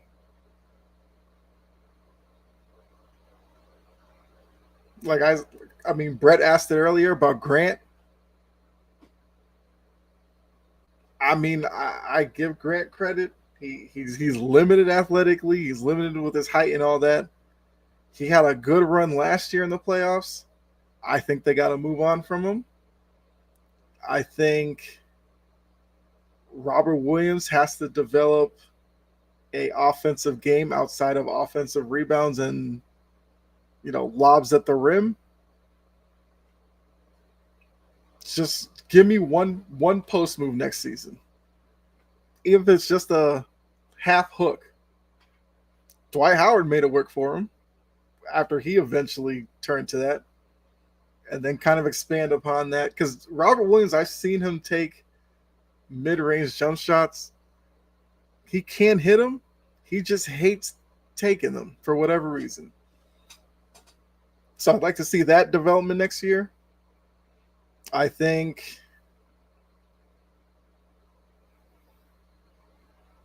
I know the question's going to come about the Tatum Brown connection and whether or not you keep going with that. I say you do because they're still young. I would hate to see a situation where they kind of let Brown walk when he's available to, and then he turns into like a megastar somewhere else. That's the only fear I would have. Not necessarily it's a fear that maybe the Celtics should have, but it's a worry I have about him. I think Tatum and Brown can do it. It's just I think I gotta change the philosophy of the makeup of the team. Where this team is made up of perimeter guys, I think you kind of I don't know. I think you move a couple of them, get a like legit point guard, move smart from that role, and then a low post guy that when things are going wrong and they're kind of going sideways, you can dump it down to and have them do something. Because like Horford's an old man, he's not going to do that all season long and then through the playoffs. He's just not built for that. And until Rob Williams develops an offensive game, you can't do that with him either.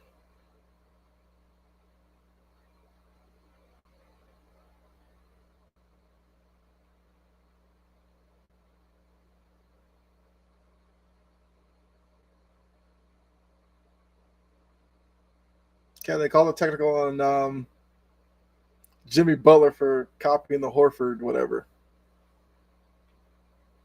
Oh, they called on Struess. Okay.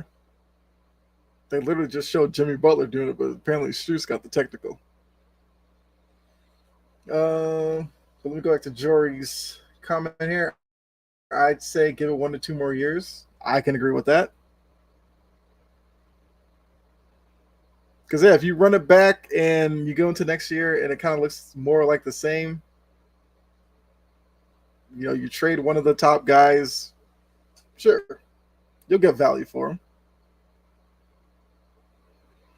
I'm trying to remember Brown's contract status. I think Brown is, I know he's available for the Supermax because of the All NBA selection, but I think he still has a year on his deal, so he doesn't have to do it right away. Put the pieces around them and then give it a year or two. Okay, I got you. Yeah, that's kind of along the lines of my thinking. I think you pay the two of them because of them being so young, and you try to upgrade where you can.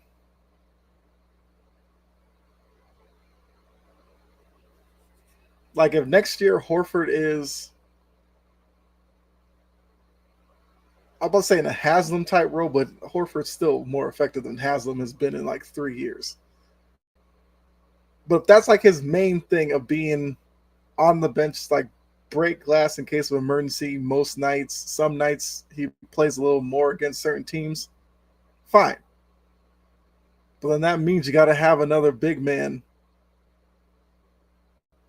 to kind of take those nights when Horford's not going to play. Like you look at Adebayo, I would love to see Robert Williams play the same way. I think Robert Williams still doubts himself way too much offensively to be championship level starting center night in and night out. Like I said, no way am I giving up on Robert Williams either because he's still young. He's a raw talent, and I think you can create a really good player out of what you have there in Robert Williams. So I think between Tatum, Brown, Robert Williams, it's not a bad, it's not a bad place to start in terms of the retooling for this team going forward.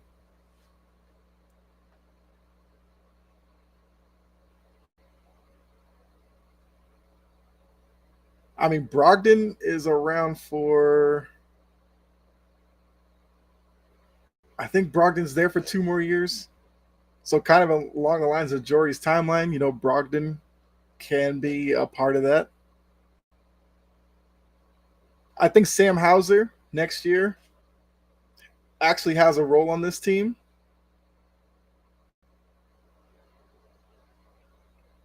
Actually, I mean, now I'm thinking about it, like at this point, I say throw Hauser out there and see what you get. Maybe you catch lightning in the bottle and Hauser goes like out of his mind from 3. Why not? Nothing else is working. Like the Heat are literally playing Celtics basketball right now.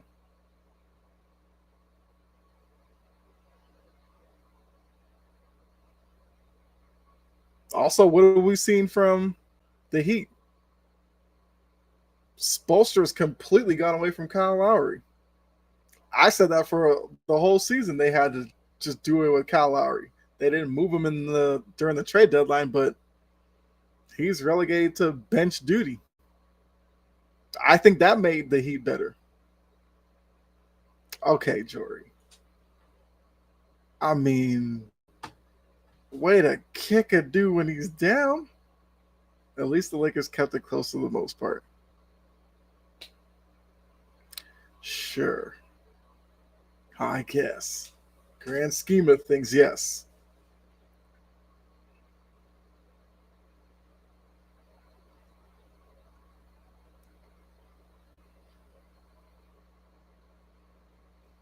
But I will say for the Celtics, though, at least it's a young core that we have. And look, this just proves for Tatum and Brown, they have to handle adversity better. Because I think the report was after game 2. Yeah, Kyle Lowry's been toast for a couple of years. I don't understand how he's still on a roster, but I guess he fits the Heat culture. I don't know. Kyle Lowry's toast. He's good for a few productive minutes and has his games, but still toast. Yeah. Lowry had a really good first half of game 1. Since then, I couldn't tell you anything he's done other than be a cheerleader on the bench, which is what he should be. But yeah, that's the smallest of silver linings in this Celtics blowout here. The core is still relatively young,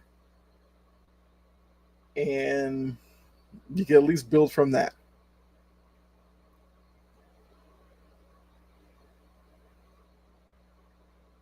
I mean, the Lakers have young pieces, but the core of that team is LeBron and AD.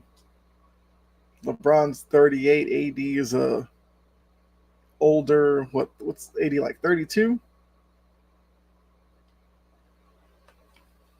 And you could probably say that this was a good shot for the Lakers to get to the finals, at least for the talk of AD being able to dominate Jokic, which hasn't happened yet. That's actually been the big. AD's 29. Oh my god, are you serious? Learn something new.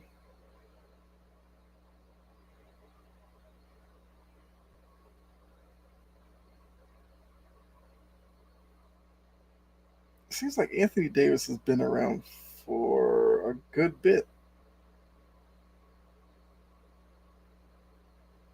I could have sworn he had to be 30. Okay, so he's 30. I said 32, so he's 30. Okay. But I mean, I don't know, AD 30. I still think his body's like a little older than that.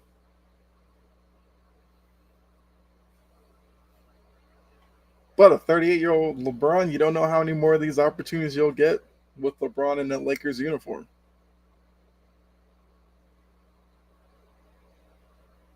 Well, Joe, I know you're a Laker fan. Like you want him to, go all out to re-sign Austin Reeves?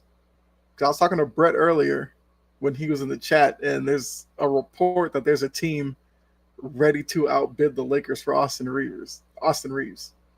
Do you want to see the Lakers get into a bidding war for Austin Reeves?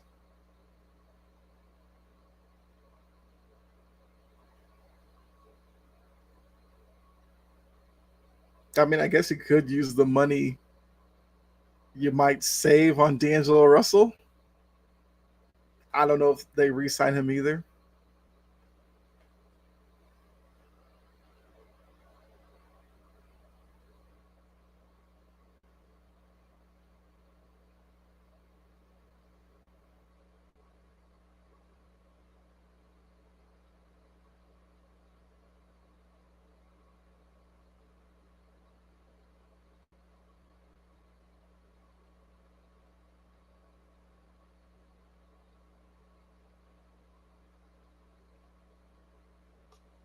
I mean, if there's a way to keep both Hachimura and Reeves, I'd definitely be down for that. I definitely think the Lakers need to keep Hachimura. He's played well. I just want to see what kind of numbers get thrown at Austin Reeves. As far as a bidding war, I'm a little leery of those because you can still lose regardless. Yeah, that's true. Use all your resources to sign one guy, you miss out on him, and then you miss out on potential free agents who could replace him. That's a good point.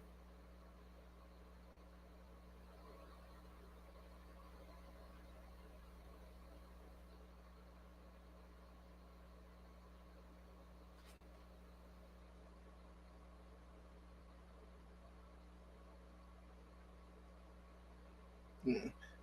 Love how Jordan went to the group chat to try to bad talk my team. He won't hear the truth about his squad. Yep, focus gonna be on Brad Stevens this offseason. See what he does.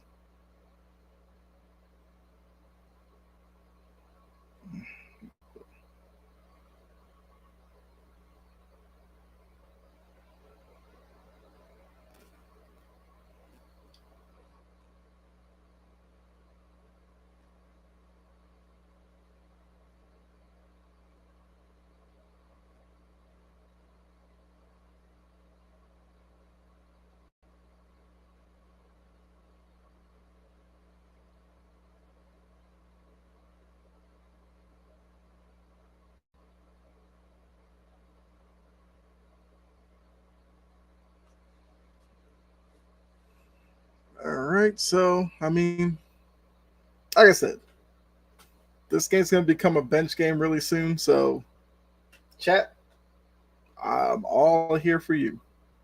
I'll give you periodic updates on the game, but you don't need to hear. Okay, I don't know. Jordan's talking about get him off the court. I don't know who he's talking about, but I don't. I don't think it should happen. But Stevens C might be warming up a little. I think Stevens is fine because I feel like in the offseason he did everything he was supposed to do. The depth of the bench was a problem last year against the Warriors. He upgraded it with Brogdon. Derek White played better this year than last year. That was an upgrade on the depth as well. So I think Stevens did his job. He's going to have serious questions this offseason, but I don't think his seat's warming up. If you get a season next year like this one, then I would say maybe it's warming up at that point.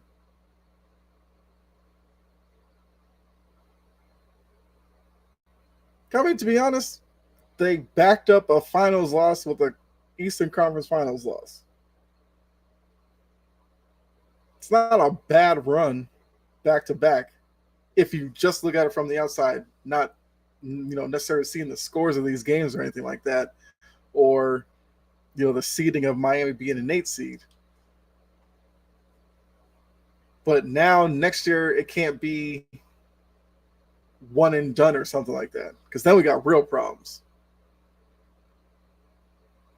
Because like I said, I would just look at this as this is the best I've seen this Heat team play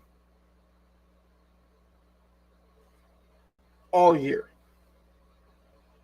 Well, I mean they did play pretty good against Milwaukee, but even the Milwaukee series, nobody really wanted to give Miami a lot of credit for that necessarily. They just talked about Giannis missing the 2 games and what's wrong with the Bucks.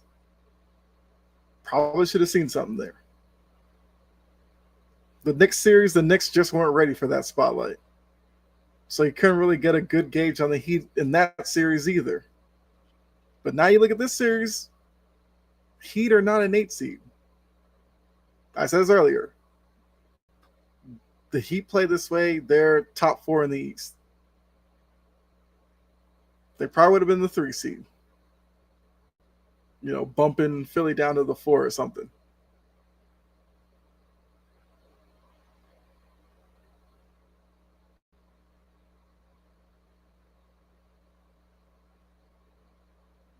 and Missoula's leaving these guys out there, I'm okay with that. Make them deal with the embarrassment.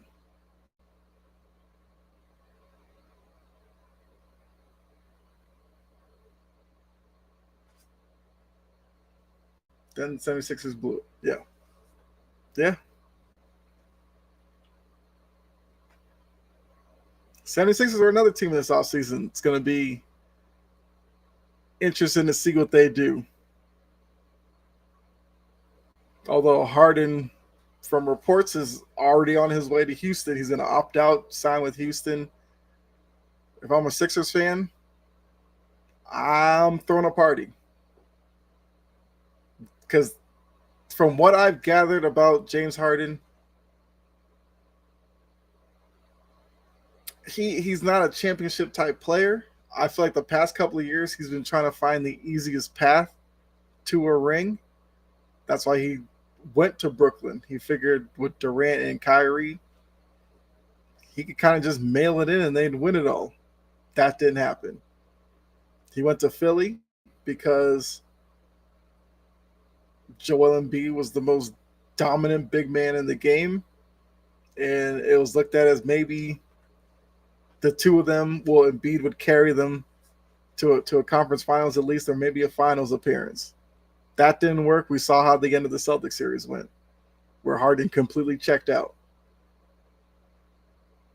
Now, the Houston move would be solely because there'd be zero expectations in Houston.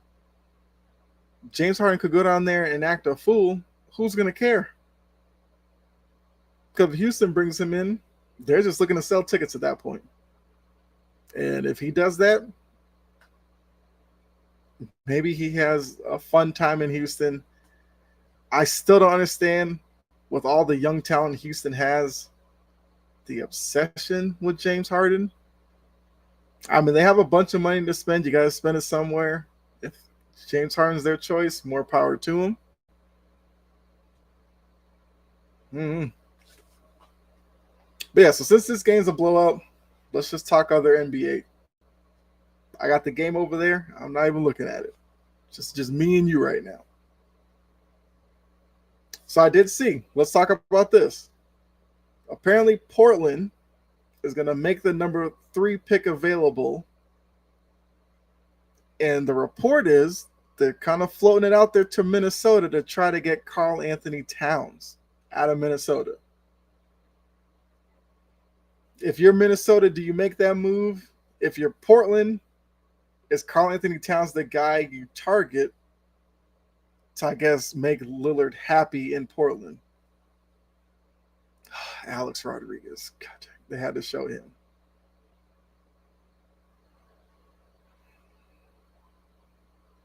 Mike McDaniel. There's a lot not to like about this Heat crowd.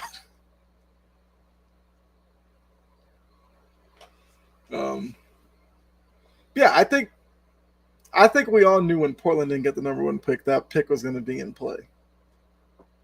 I also saw reports about Portland dangling Anthony Simons out there for trades.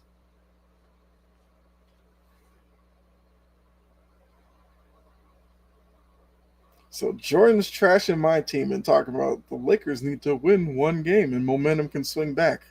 They'd be down 3-1. That's not swinging momentum back in any way.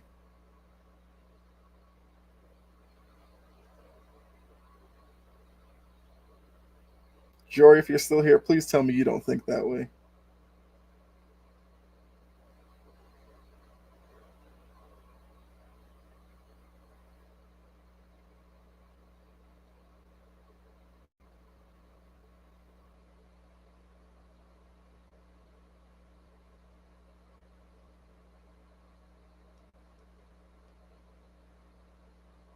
Just shouting out my boy Dante real quick, because he has to suffer through this game as just as I am.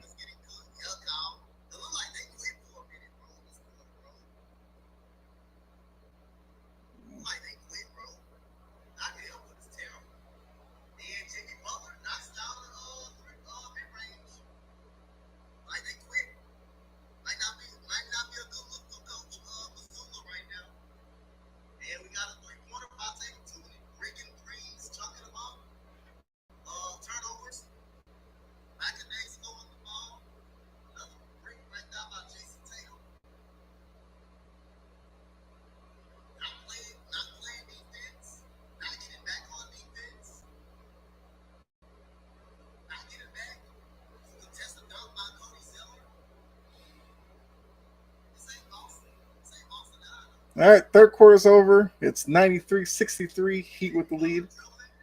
Man, we playing with house money right now, but I don't hold out on miracles. For me, even if they win game four, it's still 3-1. You got to go back to Denver, win a game five. I wouldn't feel confident in that. If they win game five, now you can talk to me about a miracle happening. Because at least at that point, you get six back in LA. You would assume at that point, Lakers win game six, and then you get to a game seven. Anything can happen in game seven. But I'm not looking at game four as a momentum turner in this series. No.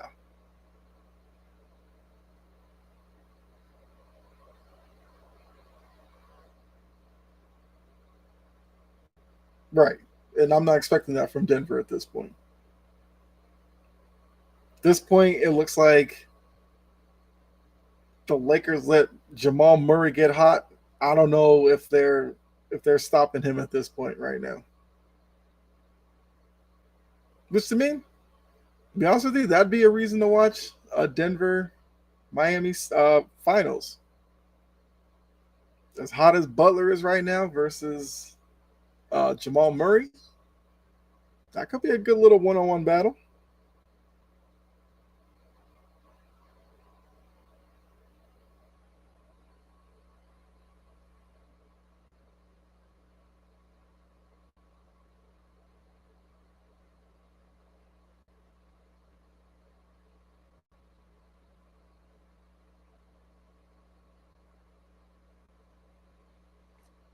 And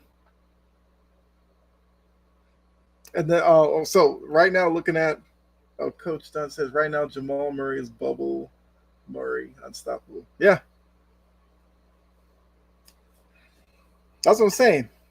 A lot of people would downplay a Nuggets Heat series. I think it could be potentially intriguing because of bubble Murray, and you're getting bubble Jimmy Butler as well.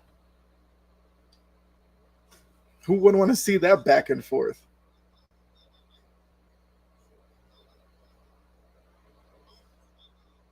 So I know I would watch it. I'd have fun watching it. Only because of, you know, I know my Celtics fans. They're going to be miserable about this until football season starts. Although the Red Sox are playing well, so that might take their attention away.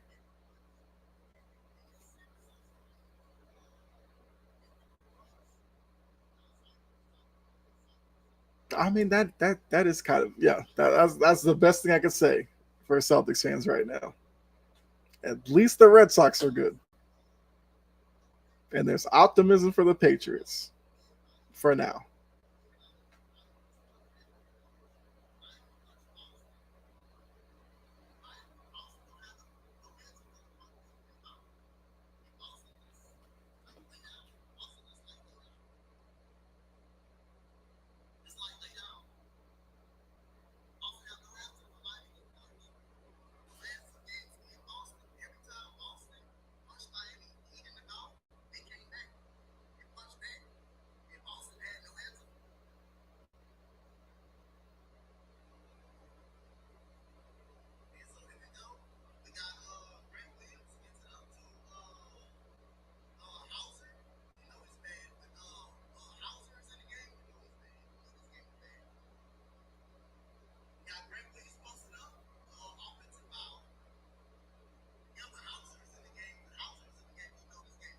How am I still on stream?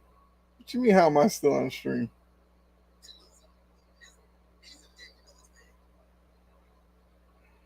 I told you I wasn't going anywhere. At least not yet.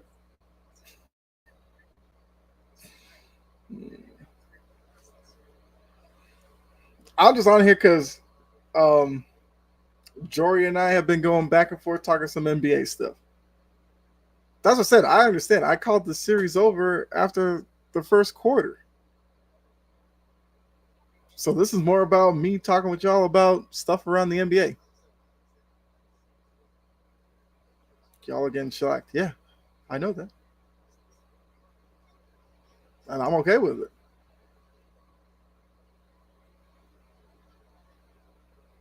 At this point, get the series over with. I don't care. Sweep, 5 games, 6 games, still a series loss. Get it over with.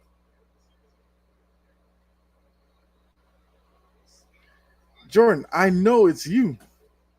It's the second time you tried this joke. Man, I'm on to you. Um, what were we talking about? Yes, I was talking about Portland. The reports coming out of Portland where they're looking to make a major move with that number 3 pick. They're targeting Karl Anthony Towns reportedly, and it seems like they're willing to move the 3 pick. They're willing to move Anthony Simons as well for Karl Anthony Towns. I'm just putting together that those two for Karl Anthony Towns. I've seen 2 different reports of them looking to move the 3 pick, move Simons, and then recently talked about Karl Anthony Towns. So I'm assuming those 2 are together.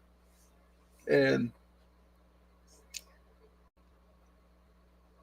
like, what would Karl Anthony Towns and Damian Lillard look like in Portland? I'm sure Karl Anthony Towns would love to get out of Minnesota.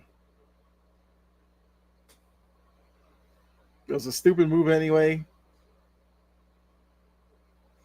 Gobert and Karl Anthony Towns don't work. And the suffering. Y'all Laker fans. I'm not even talking about the game anymore. I'm not sticking around for the whole game. It's the post game show now. Like I said, this game's over with. I'll stick around as long as I feel like it would look weird.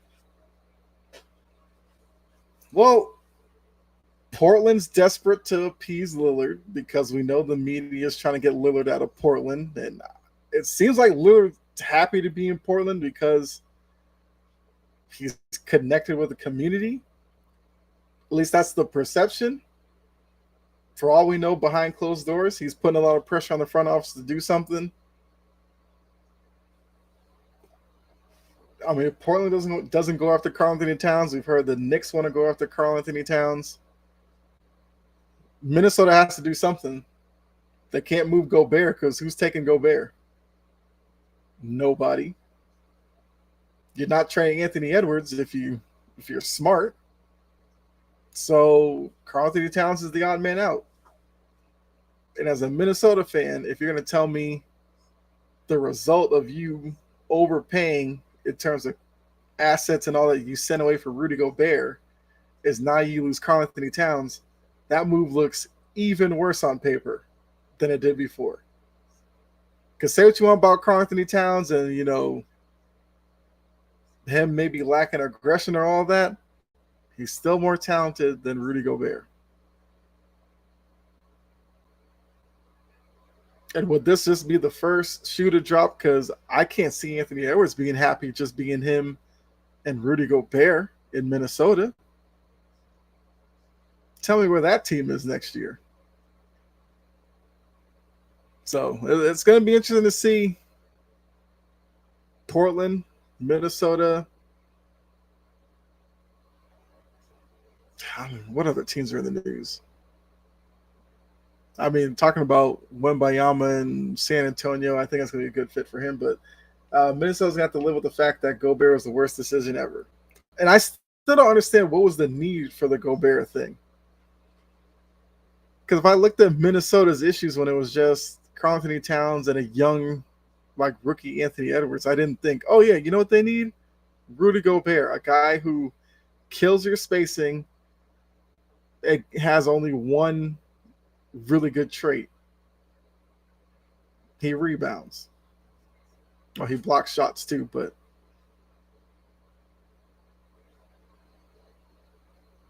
so I don't understand whose idea was the whole Gobert thing.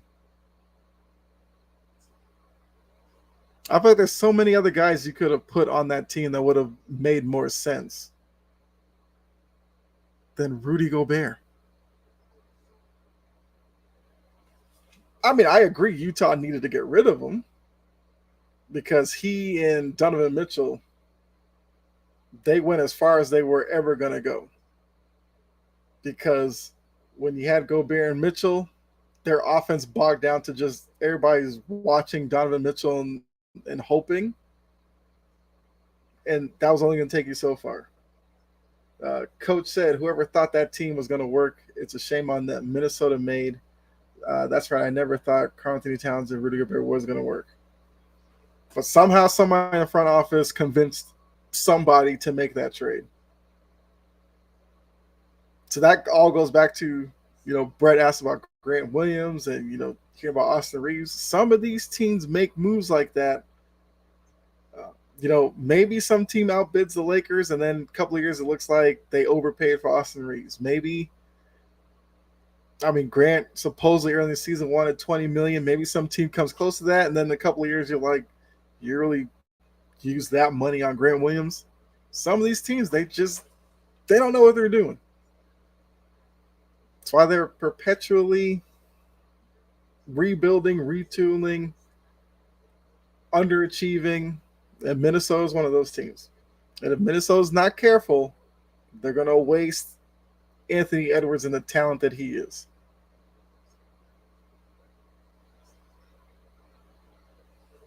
And that's just the truth. Yeah, so, as you guys are coming in, it's not even about the game anymore because the series is over. This game is over. The benches are cleared. We're just doing NBA talk for a little bit. Probably not sticking around even until this game ends because, like I said, and look, I can handle my teams losing. I've seen it before. I don't need to see, my team win year after year after year to be a fan of them. I can appreciate the struggle to get there. And right now with this Celtics team, they've reached a point. Seems like they hit their head on the ceiling. And Brad Stevens is going to have to make a move or two to get them over that and back to a finals. But it still doesn't diminish what, Tatum and Brown have accomplished early in their career. It's hard to win in the NBA. As much as some people don't want to make it seem that way, that's just the facts of the league. That's any sport. It's hard to win a championship. It takes a certain mentality. It takes a certain amount of skill to get there. And, whichever part you feel like the Celtics are missing, that's what they got to figure out. Coach said it won't be long before Anthony Edwards wants out of Minnesota. And I wouldn't blame him. As much as I hate when media people target certain stars that need to leave. If the situation around them isn't benefiting them, then why should they stay? They lucked out when they got Anthony Edwards. That should have been a ticket to legitimacy. What they do with it, they shot themselves in the foot with the Gobert trade. So we'll see what happens there. So we got 7:43 to go. It's 97-73 Heat. That might be the last update we get about this game. Unless out of the corner of my eye, I see some crazy run from the Celtics and then Tatum and them come back in. But till then, strictly NBA talk. You know what? Let's talk Lakers Nuggets tomorrow. Similar situations. One team has won every game. One hasn't. Nuggets have a chance to close it out. It's going to be tough. You're asking them to win back-to-back games in LA. Lakers have been a good home team. But for the Lakers being down 3-0, you might have to worry about some players checking out, which is the same thing I'd say about the Celtics after this game. Game 4, some guys might check out. So like I said, might be a good thing that I'm on Big 3 on Tuesday when Game 4 is played. Because I might not even want to watch that game anyway.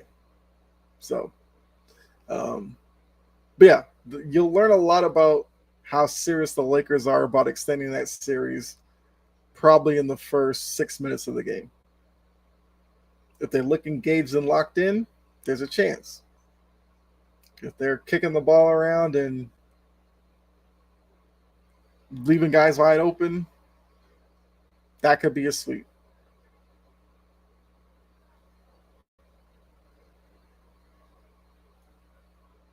Yeah, so that's kind of where we are with the NBA right now.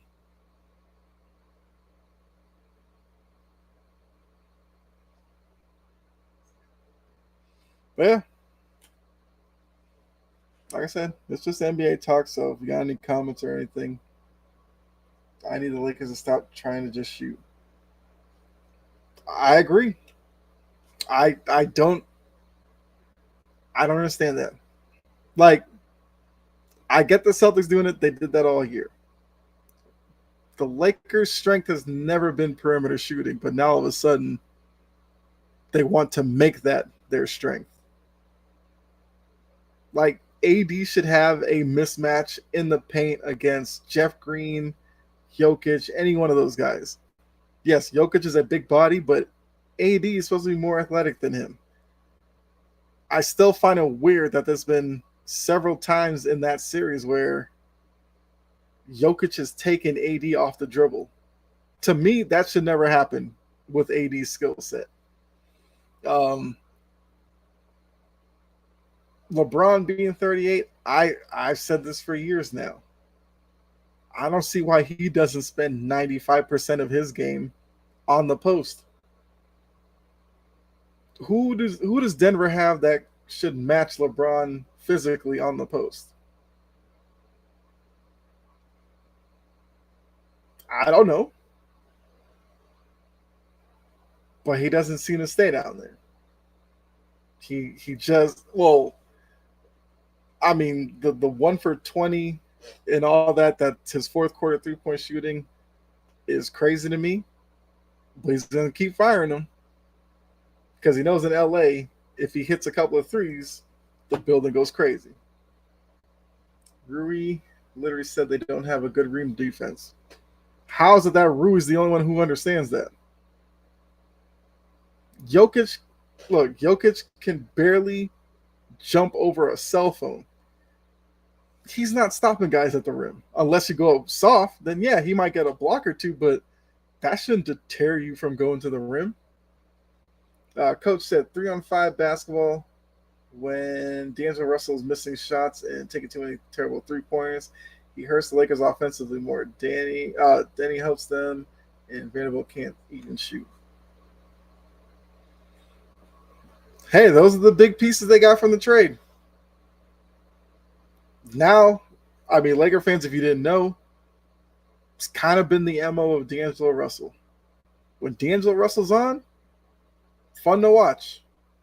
When he's off, this is what you get. He gives you nothing. Because defensively, he's not going to do anything for you. So if he's not knocking down shots, he's almost unplayable. But unfortunately, with the trade deadline, they put a lot of hopes in D'Angelo Russell. They got to keep running him out there, hoping he finds his rhythm. Vanderbilt is a lengthy defender. I wouldn't say offense is really his thing. Why are we not attacking the rim? It just irks me. Good question.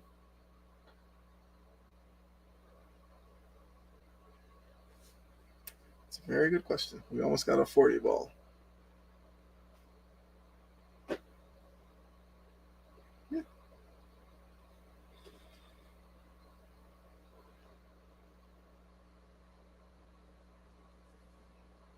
But I will say, I think the hope Lakers have, D'Angelo Russell goes on a Jamal Murray type run, because D'Angelo Russell does have that in him. it's just you just never know when he catches fire. I think Game Four, well, at least to start, you'll probably see LeBron and AD make a effort of getting to the rim. Now, how successful they are at that, we just have to wait and see for tomorrow. But yeah, both of these series probably are going to be ending very soon. Like I said, for me, fine, because I don't need 2, 3 more games of this. There's no shot they're beating this Heat team 4 games in a row. Let's be real.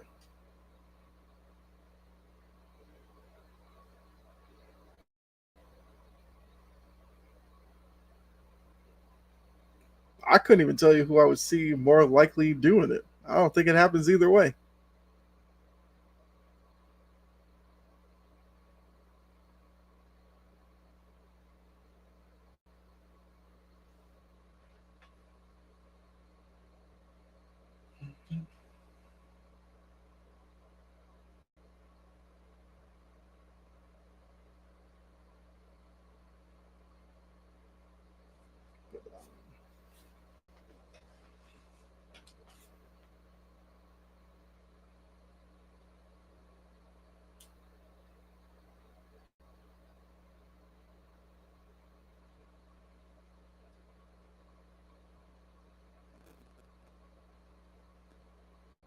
Oh, looking at the little graphic they got up. Caleb Martin 18, Struce 10, Gabe Vincent career high. Yeah, you're not winning that game.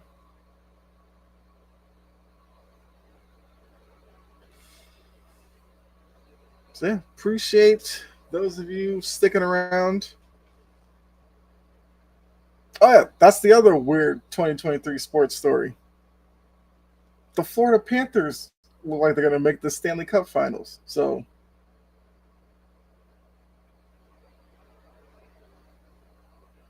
like I said, weird sports year.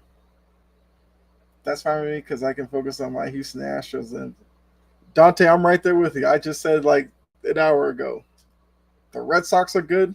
I'll turn my attention there. I have to figure out where to watch Connecticut Sun games, at least the ones that aren't on ESPN,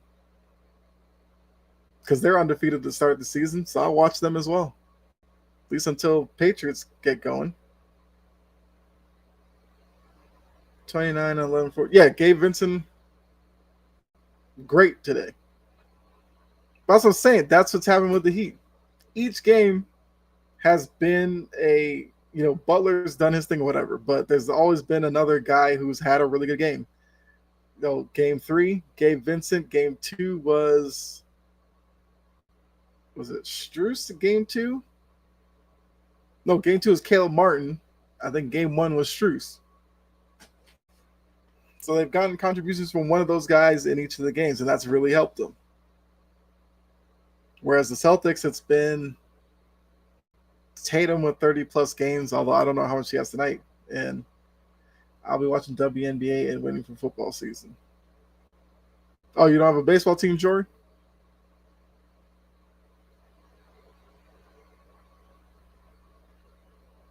I'm assuming you're a Dream fan, WNBA? Or you not have any allegiance and you're just kind of just watching whoever? I will say for the WNBA, it's going to be interesting to see if the two super teams live up to expectations, the Aces and Liberty.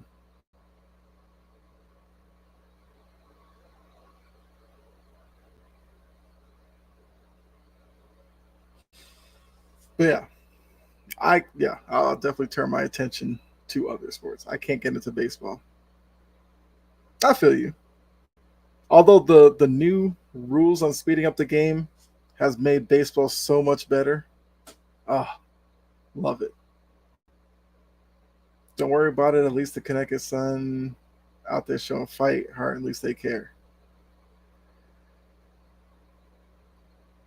Touche. Casual WNBA. I don't have any allegiance. Aces look legit. Okay. Yeah, nothing wrong with that.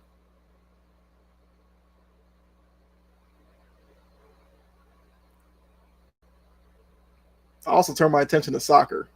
So I got plenty of sports to watch.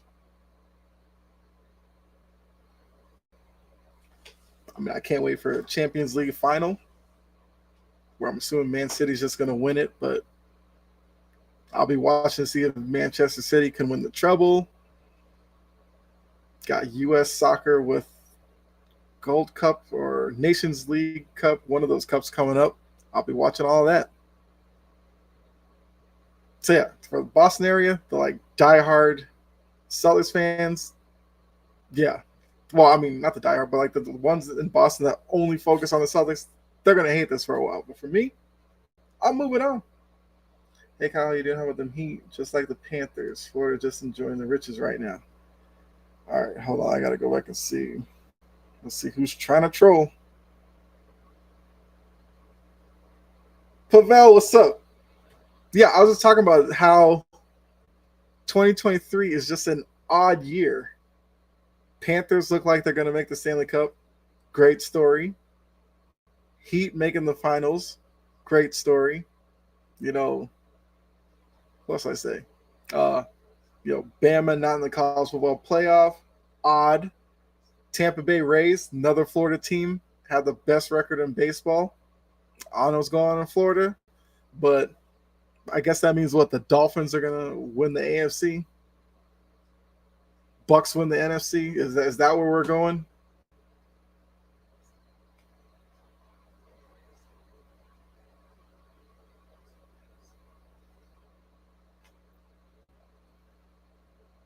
Jordan, what's up?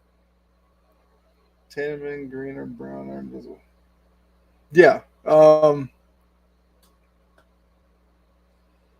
I can say about this is Heat better. Heat deserve it. Celtics couldn't bounce back after the first two games, and that's it. NFL may be different. Yeah, I do agree. The NFL is probably the one where Florida might not dominate. Jacksonville, that's true. Jacksonville made the playoffs. A weird year. But like I said, also Pavel, I like these kind of weird years like that. Maybe now we'll get away from all that Twitter stuff about these sports having a script. I was so over that talk, so at least that gets to end. Since the script was Celtics in 7, Lakers in 7.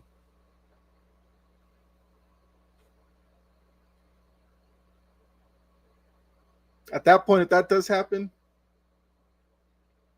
I'll buy into the script conspiracy if these two teams win it in 7.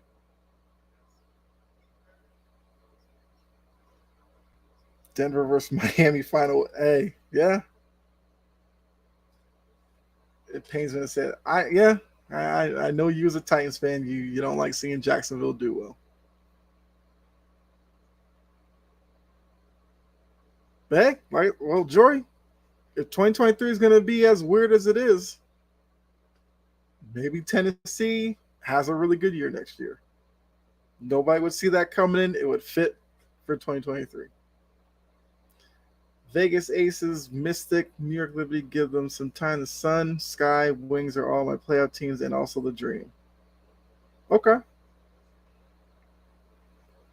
I mean, I have to see. I saw the Suns game today. I mean, the Sun. Not. I saw the Sun play.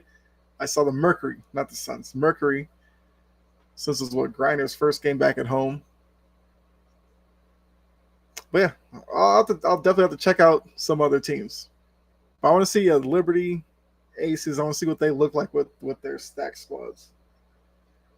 Joker versus Butler. Who's your MVP? Yeah. So let's talk a finals matchup. I would say between the Nuggets and the Heat to fit the 2023 theme. Nuggets get their first franchise championship.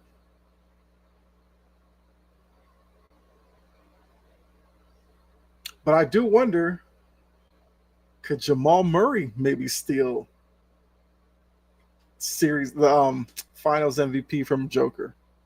I could see that because I think Joker. I think offensively he'll be able to assert some dominance against Adebayo, but Adebayo offensively could cause some problems because of his athleticism. That's going to be an interesting battle down low. I love the Connecticut Sun. Alyssa Thomas, she reminds me of Ben Simmons, but she's a better version of Ben Simmons, more aggressive playmaker, go to the rim, got the dog in her. Yeah, I love Alyssa Thomas as well.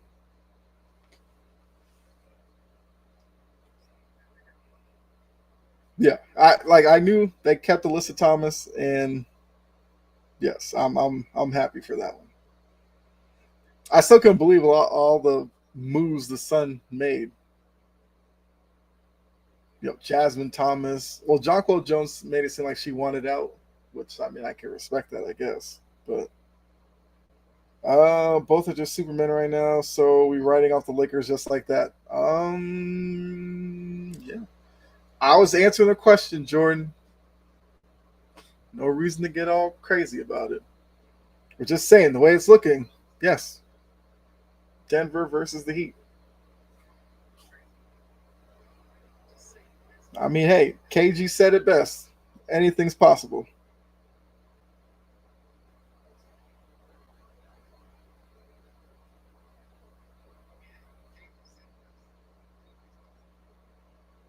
I can give the Lakers one more game. Those games have been tighter than the Miami Celtics series. Yes, that is true.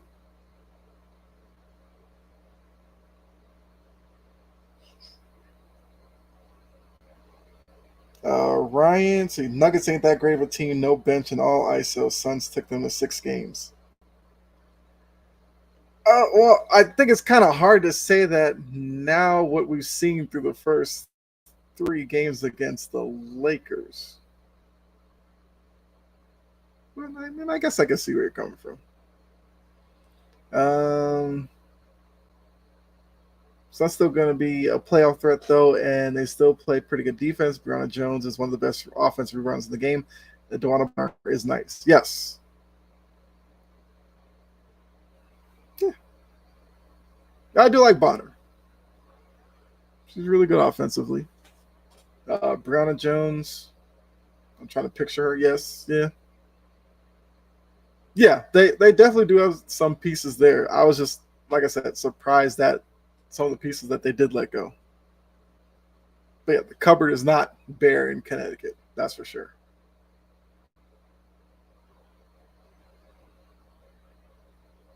So I said I was not going to make it through the rest of this game, and I did.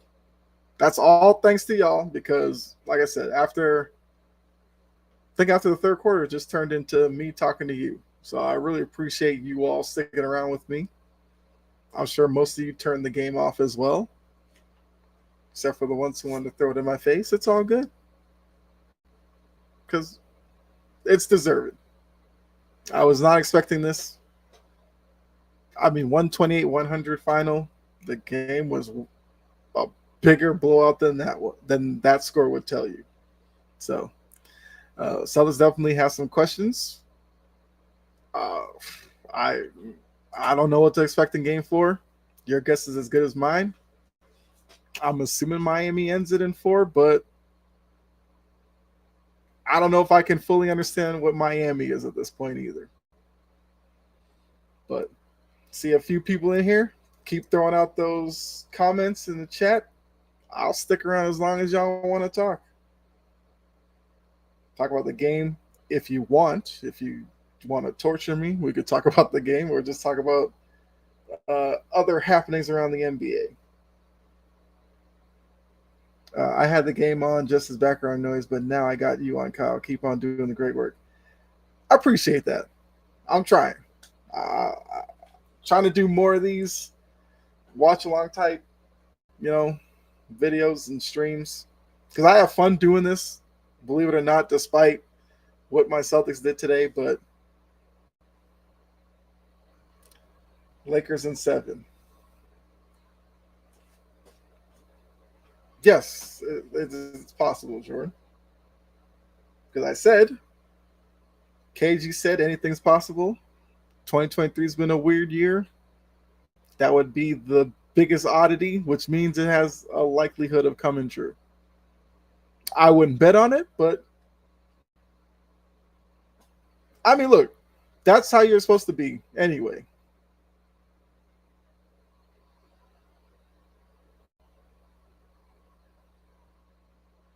Talking about like John Paul Jones, Brown Stewart had 45 and three quarters. Yeah, I saw that Brown Stewart had 45.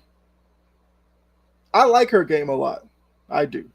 So, any chance I get to watch her play, I enjoy her game a lot.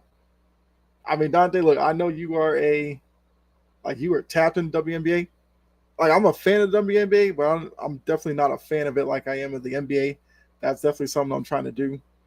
So I'm seriously going to take some time to watch a lot of these teams this year because I do think there's a lot of talent in WNBA, even though I think some sports fans don't give it a chance. I watch it as much as I can. If we exclude star duo of both Lakers and Nuggets, Lakers team is averaging 3.3 assists, 1.5 steals more than the Nuggets team per game.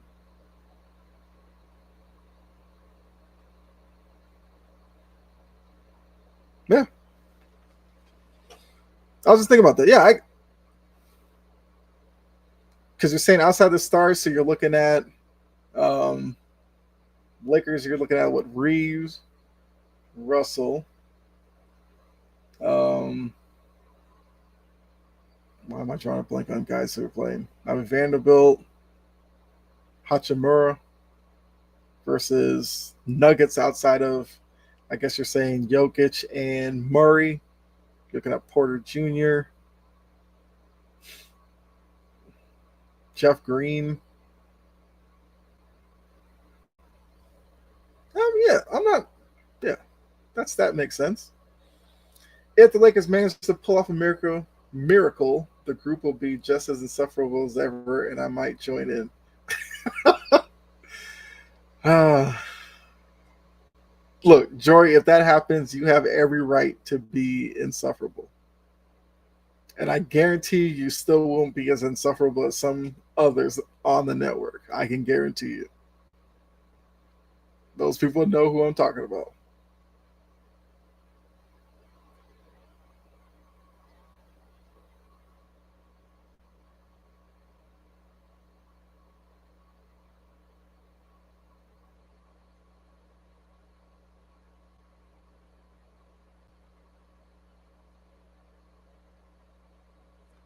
Um, so this is entirely role players' fault as most media is claiming. So Ryan talking about it isn't entirely role players' fault as most of the media is claiming. Yeah, I completely agree with that.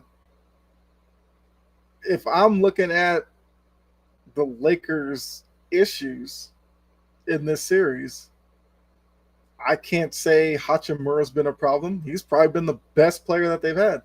The issues have been squarely on AD and LeBron. So yeah, I agree. It's not in the role players' fault. Well, not entirely their fault. Yeah.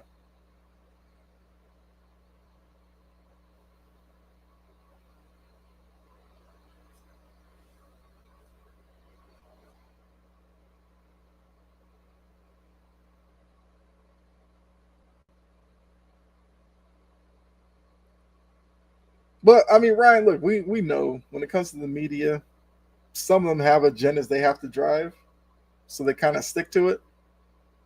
But yeah, I completely agree. It's not completely the role players' fault.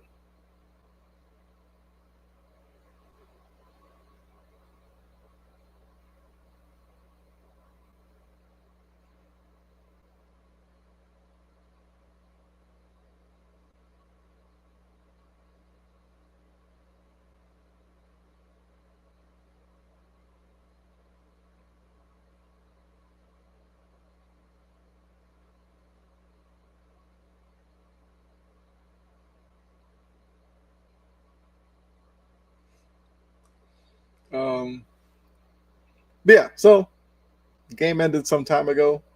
For those of you who are in here, if you haven't, subscribed to the channel or hit the like button on the stream, please do that. Would really appreciate it. Um, like I said, I won't be able to do game 4. I have no interest in doing game 4 anyway. But I am going to do some more live streams as well as my podcast. If you don't know, I do have a podcast called Chomping at the Bit. You can check that out over on YouTube. And I will start bringing some of that to Twitch as well for the Twitch people. Facebook, you get them all, so you already know about that. But yeah, I think it's about good enough time to get up out of here.